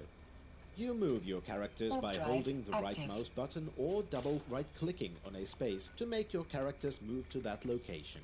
Left click is used to investigate and activate things, and objects in the world can be dragged and dropped to either just move them or pick them up into someone's inventory. Due to the new parserless keyword system, new conversation topics can be learned from these actions as well, in addition to learning them from other characters. Almost everything in the game world that you think is in some way interactable or movable is that, and the ability to drag and drop objects makes rearranging items either in the game world or in containers an integral part of the game. Many of the interactable parts of the world do not serve much purpose other than making the world seem more real and giving the NPCs in the game jobs to do. For example, you can use a bucket to draw water from a well, which can be used to fill throws, or just dumped into the ground. Mostly pointless, yes, but still a fascinating feature to have in a game. Even though the gameplay window size has been increased compared to the previous game, so have the sprite sizes of everything in the game. This allows for an incredibly detailed world, but it does also have a negative side to it. All of the previous games have been turn-based, where player actions, or just waiting long enough to pass a turn, moved the time forwards. This time though, the world moves in real time, independent of the player actions. Despite this, the gameplay has not been completely adjusted to this change, and player movement is still grid-based and instant. This, to me at least, made movement feel somewhat confusing sometimes, especially when moving at faster speeds, as the world just snaps into place at each step you take, instead of scrolling smoothly. Every game before has worked this way, and it wasn't as much of an issue, but the new closer camera angle and how the rest of the world is constantly moving makes this feature somewhat disorienting to me, and trying to navigate around doors or to narrow staircases felt like a little bit more difficult thing than it could have been. Food is also an important resource once more. In Ultima 6, the usefulness of food was diminished immensely, as you only really needed it if you were camping. But since the Orb of the Moons made camping rather pointless, food was something that didn't really need much consideration. Now though, the characters in your party get hungry as time passes, and being extremely hungry is detrimental to the health of the characters, requiring you to feed your party periodically. Not only will your party perform better when fed, but you will not have to look at the constant "I'm hungry, I could eat something" dialogue pop-ups on your screen if you do so. Unfortunately, the characters do not know how to automatically feed themselves, so it has to be done manually, and honestly becomes a little bit tedious the longer you play the game. Food is also an example of the interactivity and logic of the world, as you can not only buy food, but you can go hunting wild animals or someone's livestock if you're so inclined for meat. Or you can use the water you can draw from the well to mix it with flour and bake yourself some bread. Continuing the investigation, Why do by you keep talking doing to the inhabitants that? of the city, you find out that the two most likely suspects in the case are a man with a hook for a hand and a wingless gargoyle companion. Since the town has been in lockdown and the only ones who've left the city were on board of the ship called the Crown Jewel, it is your only clue on where to continue your investigations. You find out more about the potential motivation for the murder from the son of the murdered blacksmith, who also decides to join you in your travels. Before the murder, his father had had an argument with some of the members of the group called the Fellowship, a new religion that has been formed since your last visit in Britannia over 200 years ago. Talking to the chapter leader of Trinsic, you find out more about their philosophy. The Fellowship follows a triad of inner strength, strive for unity, or how we should all work together in harmony towards a common goal. Trust thy brother, or how you should have trust in your fellow man, and not treat them with hatred and fear. Worthiness precedes reward, or how you should strive to be worthy of the good things you wish to attain in life. Using these Why do three you keep principles, opening the Fellowship links? has created a new way God of life damn it, you're different from the path annoying. of principles and virtues already familiar to the Avatar. Instead of being strictly a personal philosophy of self-improvement, the Fellowship concentrates on the potential of the collective over the individual, teaching the people of Britannia how unity and support for others is more important than concentrating solely on improving yourself. This philosophy is not the only thing that the Fellowship is intending to change in Britannia, but they are actively striving to leave behind the old-fashioned world you know of. This What is is shown going not on only in with the this dialogue of keyboard? some of It's the like Fellowship dying. members, but in how the manual that Oh, came with the game is no. written. From the very beginning, the Ultima series manuals have been written in an in-universe fashion, often as a compendium written by a historian or something similar. Ultima 7 is no exception, and the manual of the game has been written from the perspective of Batley, the leader and founder of the Fellowship. I don't know. Thus, reading the manual thoroughly gives you a better perspective on the philosophy and point of view which you can expect. For example, in the part describing the history of Britannia, the deeds of the Avatar are not described with unwavering praise, but instead the negative aspects of what your deeds wrought are also mentioned and rightfully criticized, while also admitting that perhaps for the time this was the best approach. But there is also an underlying thought of why should we rely on the Avatar, who comes and goes as he pleases, when we could unify together and face adversity as a collective, instead of relying on a hero to do it for us. Thus, the cause of the Fellowship is to bring the people of Britannia to a new age of enlightenment, and shed the past reliance on a few powerful individuals and old traditions. So much so that even the writing system based on the runic alphabet is seen as a relic that should be replaced. This too is shown in the game world, where many signs are written in plain English, but many other things still use the runic alphabet, showing a contrast of the old and the new, and the changes the world is currently going through. Concluding your investigation in Trinsic, having a lead to follow, and answering a copy protection questionnaire, you're free to explore the rest of the world, which is once more an open world where you can travel seamlessly from one place to another. Even dungeons and caverns are now a part of the world, and can just be walked into instead of entering a square which loads you into another map. This kind of an open world also means that there's a new height axis in play, and multi-story buildings and such are also directly in the game world, and you can use existing stairways or ones you create yourself by stacking in-game objects to climb over obstacles or reach otherwise unreachable areas. This time you're also given an in-game map you can use to find your bearings in the game world.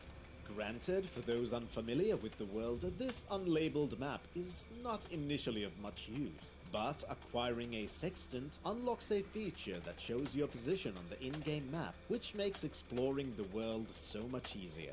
The gameplay loop from this point onwards is very similar to the formula created in the previous trilogy of games, where most of the journey is about traveling across the world, learning about the current state of Britannia, and eventually figuring out what to do to reach the end. This time, the thread that guides you through this journey is the gruesome murder, as you gather more information about the murderers and their motives.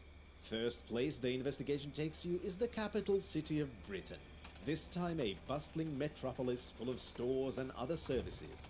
In Britain, you can visit the museum, where numerous items from your previous journeys and from the history of Britannia are on display, such as the runes of the virtues and the lenses used to view the Codex of Ultimate Wisdom. There are carnival games, pubs, and even a theater that is preparing for a play based on your exploits, with the most accurate dialogue for the Avatar character that you could ever think of. Unfortunately though, the investigation reaches a dead end, as the ship carrying the suspects never reached Britain. Therefore, it is time to visit the main attraction, which is once more the castle of Lord British, where you can gain more information about the current predicament faced by Britannia. Many things have changed since your last visit, most notably the appearance of the Fellowship, whom Lord British holds in quite high regard.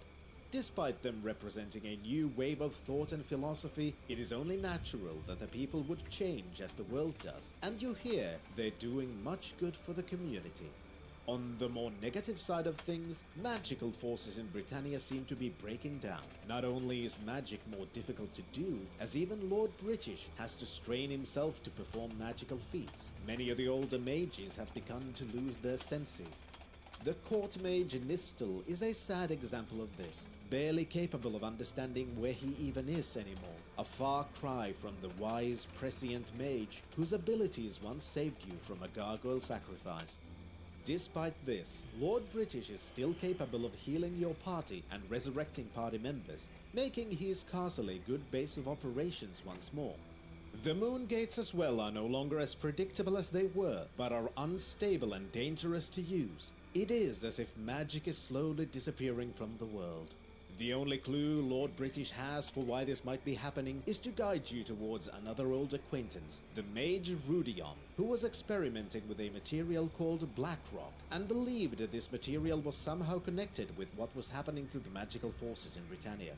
Lord British also gives you two forms of transportation, his Orb of the Moons and a deed to a ship. The Orb works similarly to the previous game but is far more limited. Instead of having options to gate travel to the shrines and the moon gates of each major settlement, now the only options are the town moon gates, which are represented by the same directions as in Ultima 6.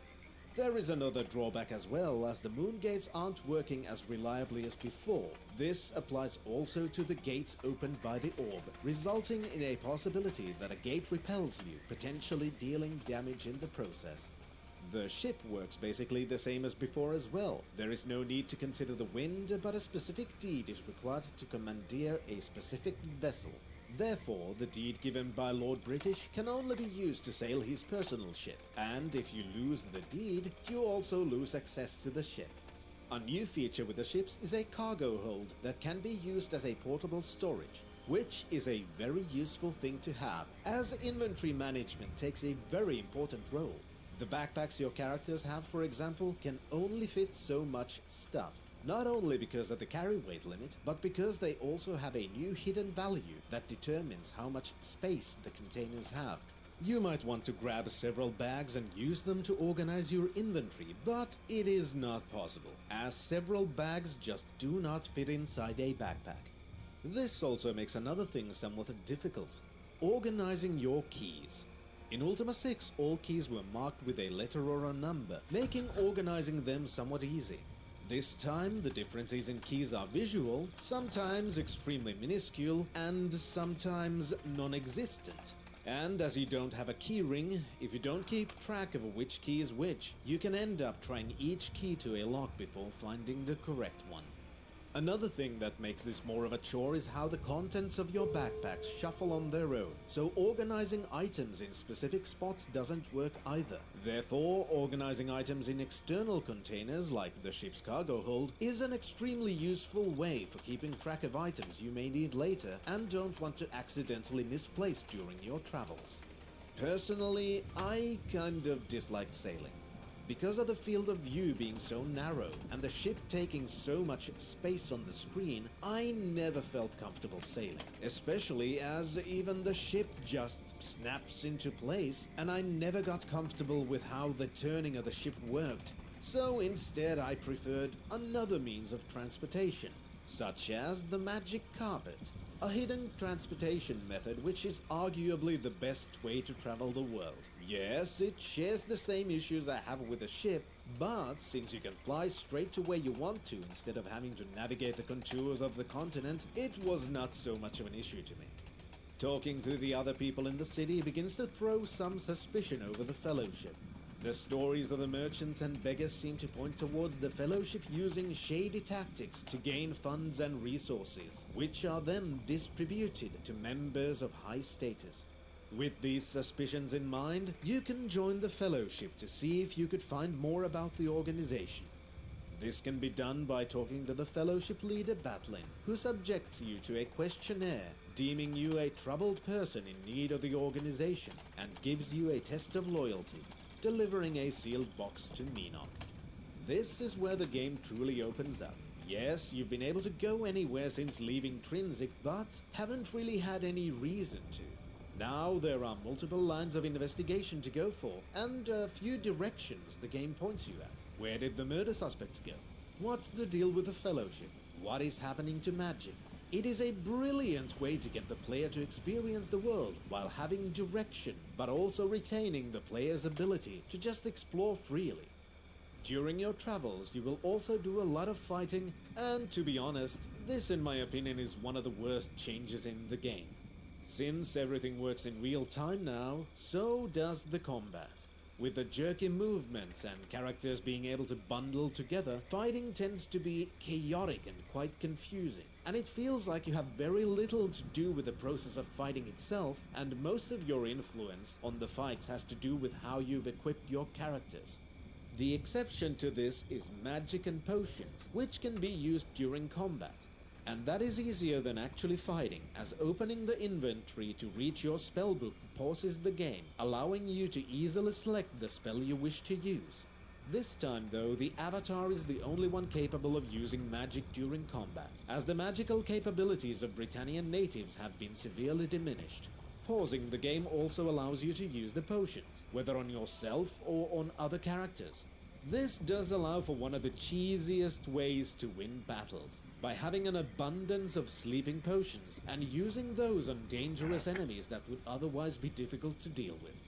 The magic system itself is very similar to that of Ultima 6. Once you receive a spellbook, it comes with some basic spells, but to open up more spells you have to purchase them or receive them by other means.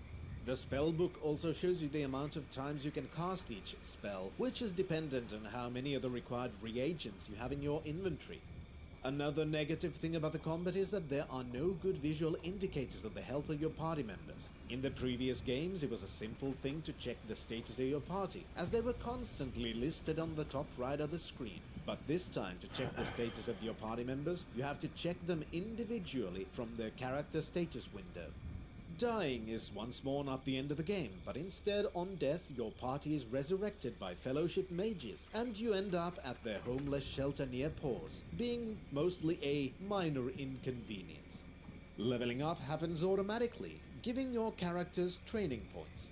This is the new system for character attribute improvement, and there are several trainers spread around the world. Each of them has a different training routine that improves different character attributes, of which there are now 5, and costs a different amount of training points. Following up on the clues takes the player on a long journey around the world, encountering more murders, and by investigating them, finding out more about the events plaguing Britannia and the parties involved. The story in Ultima 7 is definitely one of the best in the series, and despite my dislike of the combat system, I hold this game in very high regard for the story and how fleshed out and interactive the world is. What starts as a seemingly simple murder mystery evolves into a story about events on an apocalyptic scale. As you follow each of the clues, you also encounter new murder scenes with new clues that begin to point towards a specific direction. Even though you're always one step behind the murderers, the clues start to amass and you learn more about everything else going on in the world as well. Eventually, it is revealed that the Fellowship is not at all a benevolent organization, but is in fact behind the ritualistic murders, done as a way to stop those who defect from the organization or are in other ways in opposition to them, from revealing the deepest and darkest secrets of the Fellowship. One of which is that the Fellowship is trying to summon a godlike being from the void, called the Guardian, into Britannia. If they would be successful, this being would have the ability to take over the world and subjugate everyone under his rule. Even the disturbances in magic and the moon gates are the doing of this entity, by the means of 3 hidden devices called the generators that disturb the magical ether. After all, if the people of the world are deprived of magic and easy transportation, they are far easier to control. This is where the game could have been even more brilliant than it already is, as I've been a little bit dishonest so far. In reality, there is no mystery about whether the Fellowship is evil or not, since the game practically spoils that revelation before you even get into the game, by having the Guardian taunt you as you launch the game. For I shall be your companion, your provider, and your master. From the very beginning, you're also given ample references to the Guardian and his choice of words, linking all of these together before you even reach Britain. In my opinion, this could have been so much better had the mystery of whether the Fellowship was evil or not actually been a mystery. And you could have had the chance to ponder whether you're just resistant to change, and if this new philosophy is doing good just in a way that's unfamiliar to you, or if they are indeed connected with the ritualistic murders. In a way, I think this might have been the idea at some point during development, as at one point in the game, Battlein sends you on one more test into the dungeon Destard. Knowing that this dungeon used to be the home of the dragons, there's obviously some apprehension. But Battlein tries to convince you that it's all fine, the dragons have left long ago. Of course, this is not the case, and the dungeon is full of dragons and is more dangerous than ever. This to me feels like the perfect spot where it could have been finally confirmed that the Fellowship is up to no good, and the occurrence of 2 Fellowship members in the town where the murders happened wasn't just a coincidence.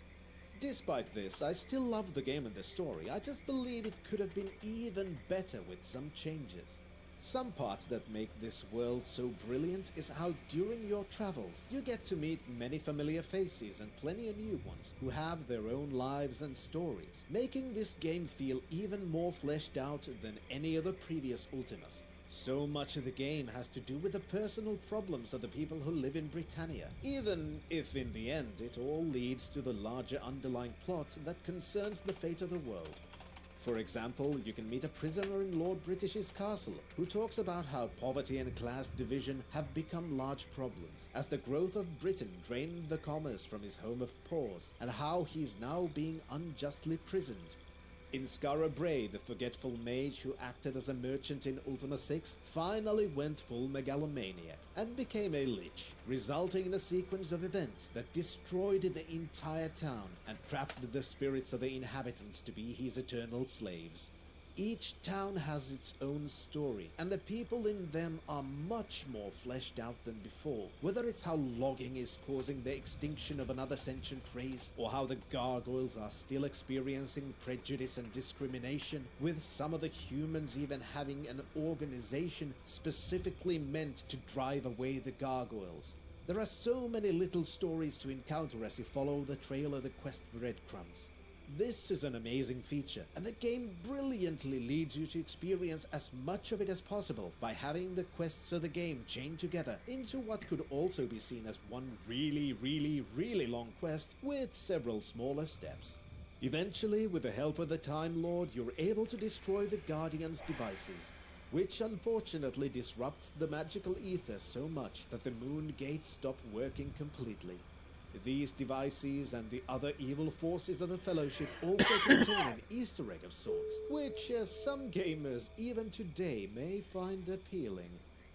Finally, you travel to the hidden fortress of the Fellowship, where you catch up with the murderers you've been chasing since the very beginning, finally bringing justice of the sword upon them, and destroying the Black Gate, which the Fellowship intended to use to bring the Guardian into Britannia. No, you cannot do that. You must not.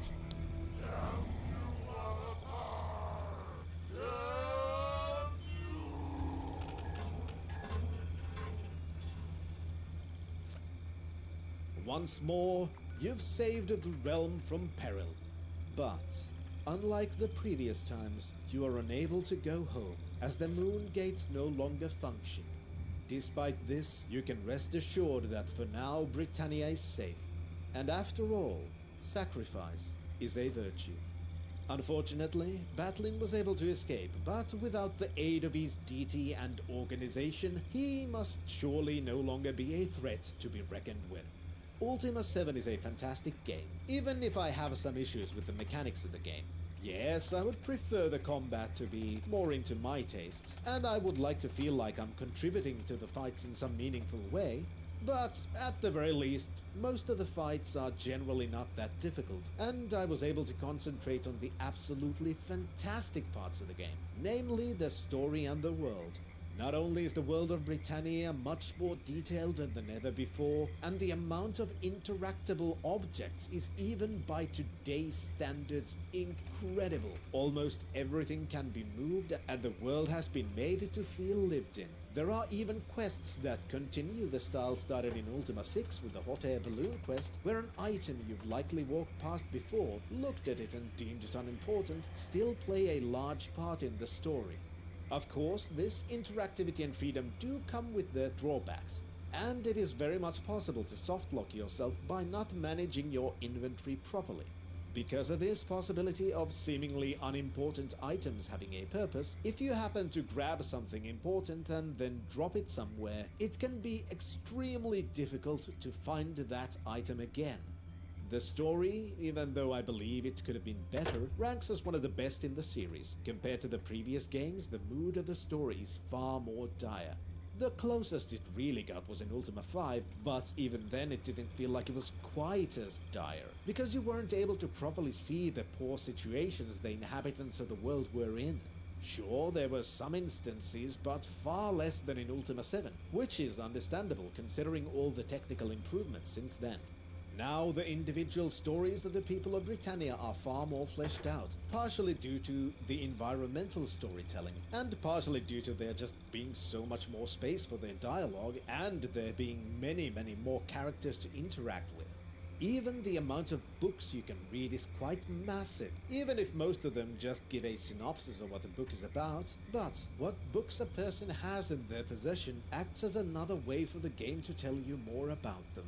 And it's these stories that made me feel like the main story held even more importance than it would have had it been separate from these individual stories. Is it a huge story just saving a world from a superpowered deity trying to take over the world? Damn of course, it. but it hits much more when you get to actually know those you're trying to save and get to help them with their problems while you're doing so. After all, many of the issues you end up helping people with would have been problems, even without the Guardian's influence. It's just fantastic. The audiovisual presentation is again miles above the previous game. Ultima 7 is absolutely gorgeous and sounds beautiful, especially when using MUNT, a Roland synthesizer emulator. The GOG version of the game also comes with the expansion pack, The Forge of Virtue, which is a really nice throwback to the first Ultima trilogy and deals with the resurgence of the island where you defeated Exodus.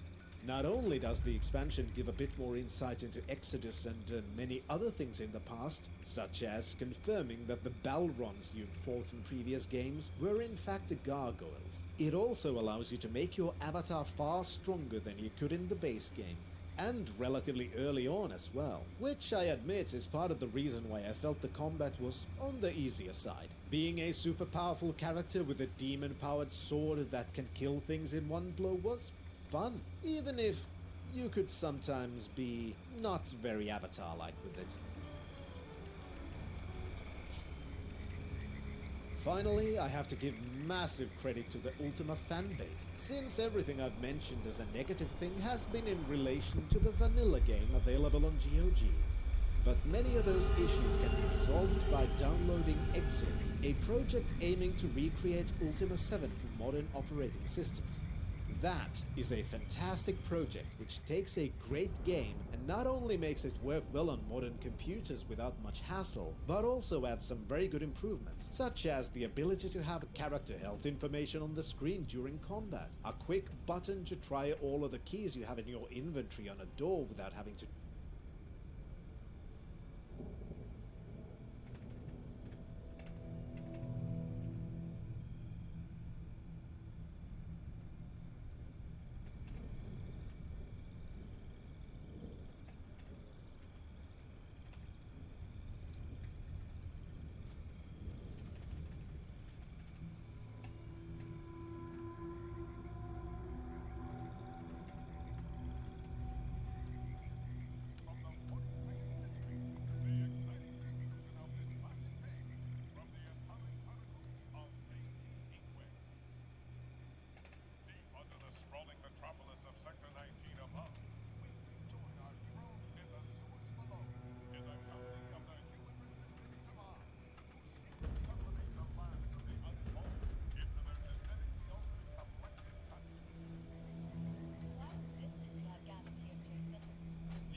Oops. Wait. No. No. Wait.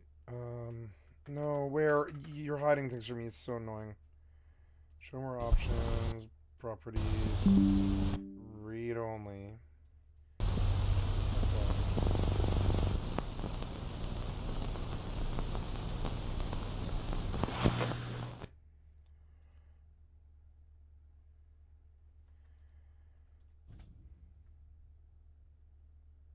Yeah, I think it worked. But I do want to go open it again and make sure it didn't... no, it reset the shadows. But it's got all the other stuff, so we'll redo the fucking shadow changes again. That's Microsoft and computers and Bethesda for you. Redo it again, stupid. It's like that Fiat joke. Fix it again, Tony. I always thought that was so funny. Fix it again, fucking Billy.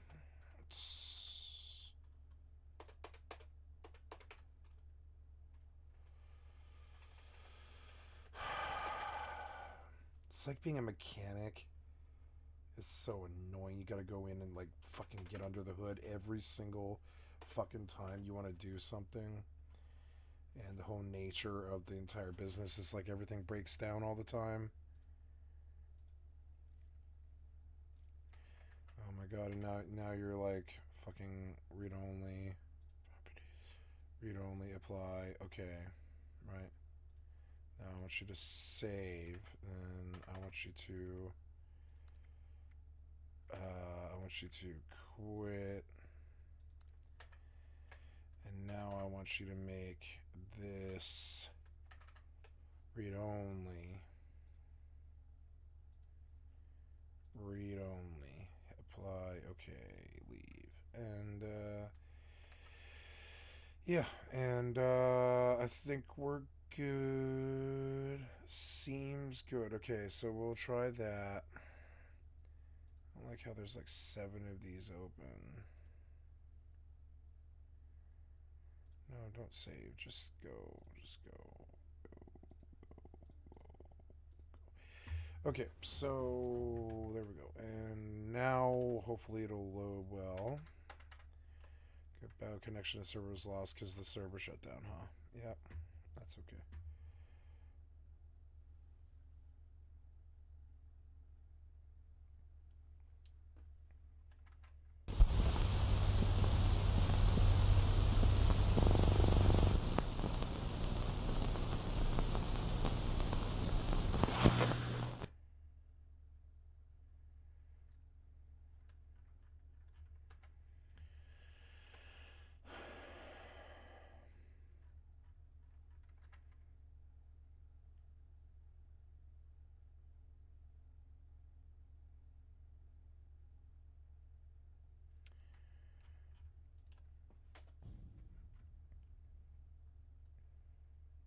It's good to not have the jazz music blaring.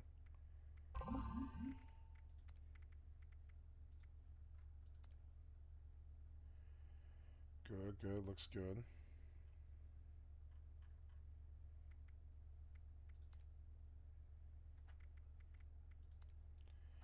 Good, audio seems good. Okay.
Yep, better frames. Oh, much better frames, yep.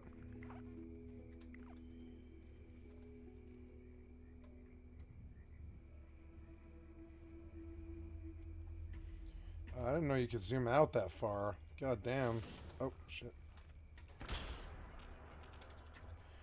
Yeah, much better settings. Yep, definitely playing better.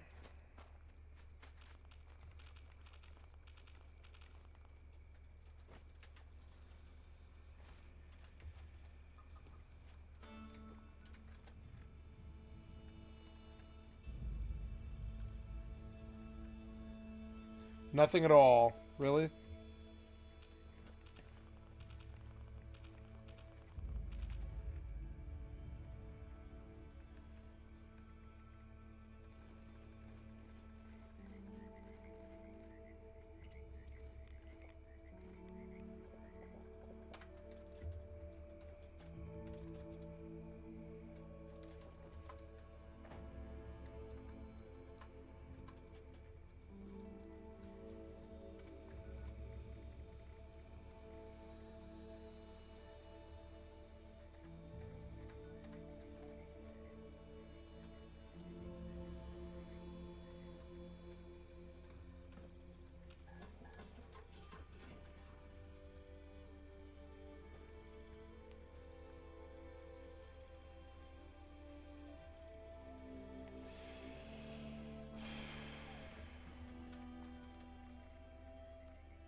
To do it manually, or even play the game on a higher resolution, showing you more of the world on screen at once, which makes sailing far less annoying. Granted, due to how the maps were constructed, this can show you things you were never supposed to see, as the game was built for a smaller resolution. Of course, Exalt is not perfect either, but for a first-time Ultima 7 player, they might find that version a little bit more comfortable to play. In conclusion, Ultima 7 is one of my favorite Ultima games, and deservedly so. It's also where I'd suggest people start trying the series for themselves, if starting from Ultima 4 feels like going too far back in time. Anyway, that is it for this time. Thank you all so much for watching. I hope to see you next time. But until then, Fintrovert, signing out.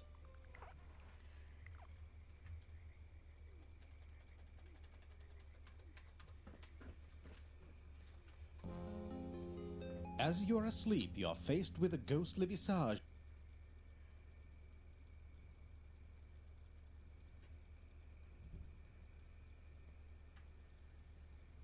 Oops.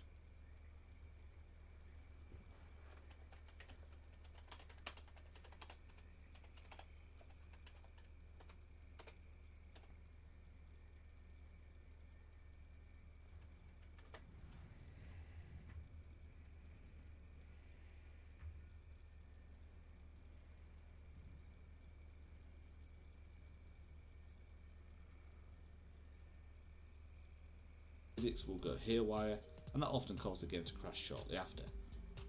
Now I have covered actually how to Fallout 76 folder.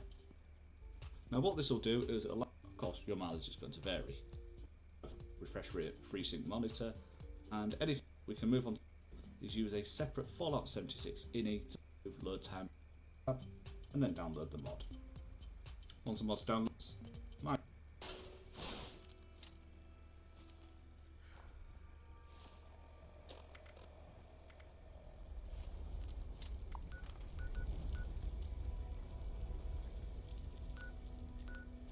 Man, he hasn't been anywhere.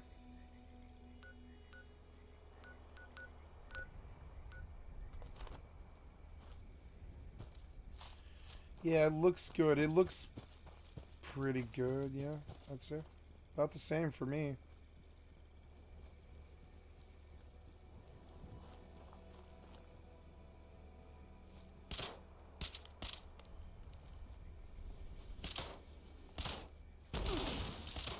Man, he sucks. I'm just sleeping. I'm sorry. That was so mean to me. I didn't mean it like that. I'm sorry. Of an old man, a wizard called Garamond. He warns you of a terrible future that his brother is intending to unleash on the world. treachery and doom. Suddenly, you find yourself transported from your comfortable bed into the bedchamber of a baron's daughter, where a mysterious figure confronts you before disappearing. The daughter is gone, being carried away by a troll, but before you're able to do anything, guards burst into the room and, quite understandably, blame you God for busting kidnapping. the You're room. taken to the Lord of the Castle, voiced by Richard Garriott himself. They say thou didst drop her to a troll waiting below. What sayest thou? Who is doubtful of you being the Avatar, and of your story on how you ended up in his daughter's room, but is willing, Yeah, why are you in perhaps his daughter's room? What the facetiously, fuck? to give you an opportunity to prove yourself. Go after the kidnappers into the Stygian abyss and bring back his daughter, proving in the process that you indeed are the Avatar. So begins Ultima Underworld, released the same year as Ultima 7 Part 1, both of which were influential games in their own right, making their mark in video game history. After the introduction segment, you're thrust into the main menu, and as this is not part of the main series, there is no character transfer function in the game. What there is, though, is a character creation system. Unlike the main series of games from Ultima 4 to 6, there is no fortune teller with a questionnaire, but a more traditional system reminiscent of the first trilogy of games. You choose your sex, your character's looks, the character class, an additional skill to add to your repertoire, and a name. The character class and skill selection are extremely important in this game, as the character attributes are chosen based on your class selection and cannot be improved during the game. The class also determines which of the numerous skills in the game your character has points in, and also the options for which extra skill you can add the additional skill points to. Having done so, you're thrust into the dark depths of the Stygian Abyss and can immediately see how different Ultima Underworld is from the main series of Ultima games. Instead of an overhead view, Ultima Underworld is entirely played from a first-person perspective. The central portion of the game window is taken by the first-person view display, which is surrounded by other important user interface elements. Just below the first-person view is the compass. That also includes some basic movement controls in its base. On the left are the action selection icons. These are used to select which action is active and usable with the right mouse button. On the right is the paper doll view of your character, which will be used to equip your character. Below that are 8 slots which represent your inventory space. The inventory space is also limited by carry weight, the remaining carry capacity of which is shown within the stone icon next to your character's paper doll. Examining the starting area, you find your first container, a bag which contains a few important items to help you survive your journey, such as your first weapon and a blank map. The bag itself is also an important piece of equipment, as the limited inventory space can only be increased by finding more containers within which you can place more items. Even so, as objects also have weight, you can't carry an infinite amount of items. Thus, being able to juggle which items to keep on your person and which items to store somewhere for later use is an important part of the game experience. Oh, cool. After all, you're now alone in the darkness of the abyss, with only your wits and skills to help you survive. The map will be a useful tool not only for navigation, but for keeping track of items and landmarks that you find, or for storage areas you wish to create for yourself to keep more inventory space available. This is made possible by having one of my favorite mapping systems in any game. While the map begins blank, it fills automatically with every move you make, similarly to how the auto map in games like Doom works. This, to many, might seem very basic, which admittedly it is, but that is not the best part of the mapping system. What makes this map so fantastic, and in my opinion also adds to the feeling of exploring an unknown area on your own, is how you can add your own notes into the map. The map has 2 modes, write and erase. This system allows the player to write anywhere on the map, and as the right side of the map has been left intentionally blank even when you've completely explored a level, this leaves you a decent amount of empty space as a margin where you can add more details about the markers you've drawn on the map. Light as well is an important mechanic in the game. Without a light source you can barely see in front of you, and the map is revealed in very small portions. Whereas with more light you're obviously able to see more, and at the same time more of the map is revealed when you move. Light can be created from many different sources. The most basic of them is by using torches. There are also lanterns which consume oil and magical sources of light. All of these are consumable resources in one way or another, playing yet again into the nature of survival that the game is based around. Unfortunately, light is also something that everything else in the dungeon will see with ease, making stealth impossible if you illuminate your surroundings. This mechanic allows you to choose which you deem more important, the ability to sneak around enemies or the ability to map the levels more effectively.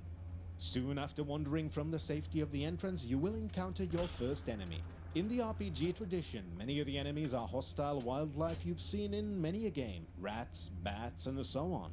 These are a relatively safe introduction to the combat system of the game. To enter combat, you need to activate the combat mode, either by pressing the appropriate key on the keyboard or by pressing the combat mode button on the action tab of the screen. This raises and lowers your weapon, allowing you to engage in battle. The combat itself is somewhat simple in execution. With the combat mode on, you right-click and hold somewhere on the screen and your power gem starts to charge. The color of this gem shows you the approximation of how much damage you can do if you land the strike. While the gem is red, releasing the button aborts the attack, while yellow means partial damage, and green means the maximum damage potential of your weapon and your related combat skills. There are also 3 different kinds of attacks you can do depending on where on the screen you have the cursor as you click to attack. The bottom of the screen you do a stabbing move, middle of the screen has you do a sideways slash, and at the top of the screen you do an overhead slash. Admittedly, during the game I didn't notice much difference between these moves, but according to the manual, different moves do different damage based on the weapon you're using. When using missile weapons, the cursor is used to aim your shots, instead of the projectiles just being launched towards the center of your screen, as you may expect in a first-person game.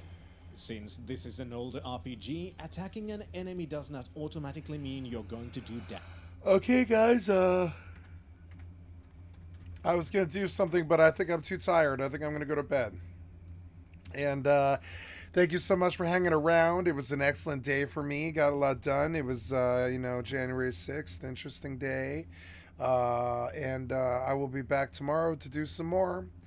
Thank you so much for your time, and I love you guys. Just a reminder, you have been watching skycat.live, and this is reflected here. Come to skycat.live and click on the cat's face to donate, or come to my Twitch and sub. And I'm a full-time variety gamer all day, every day. Put me on in the background. I'm on YouTube. I'm on Twitch right now these days. And this whole session, this whole 14-hour and 30-minute session will be on my YouTube by tomorrow afternoon. And you can see yourself there talking to me if you want, or whatever. And thank you so much for paying attention to me. It's really good to see you guys. And I hope to see you tomorrow. Thank you so much for your time. I love you. Bye.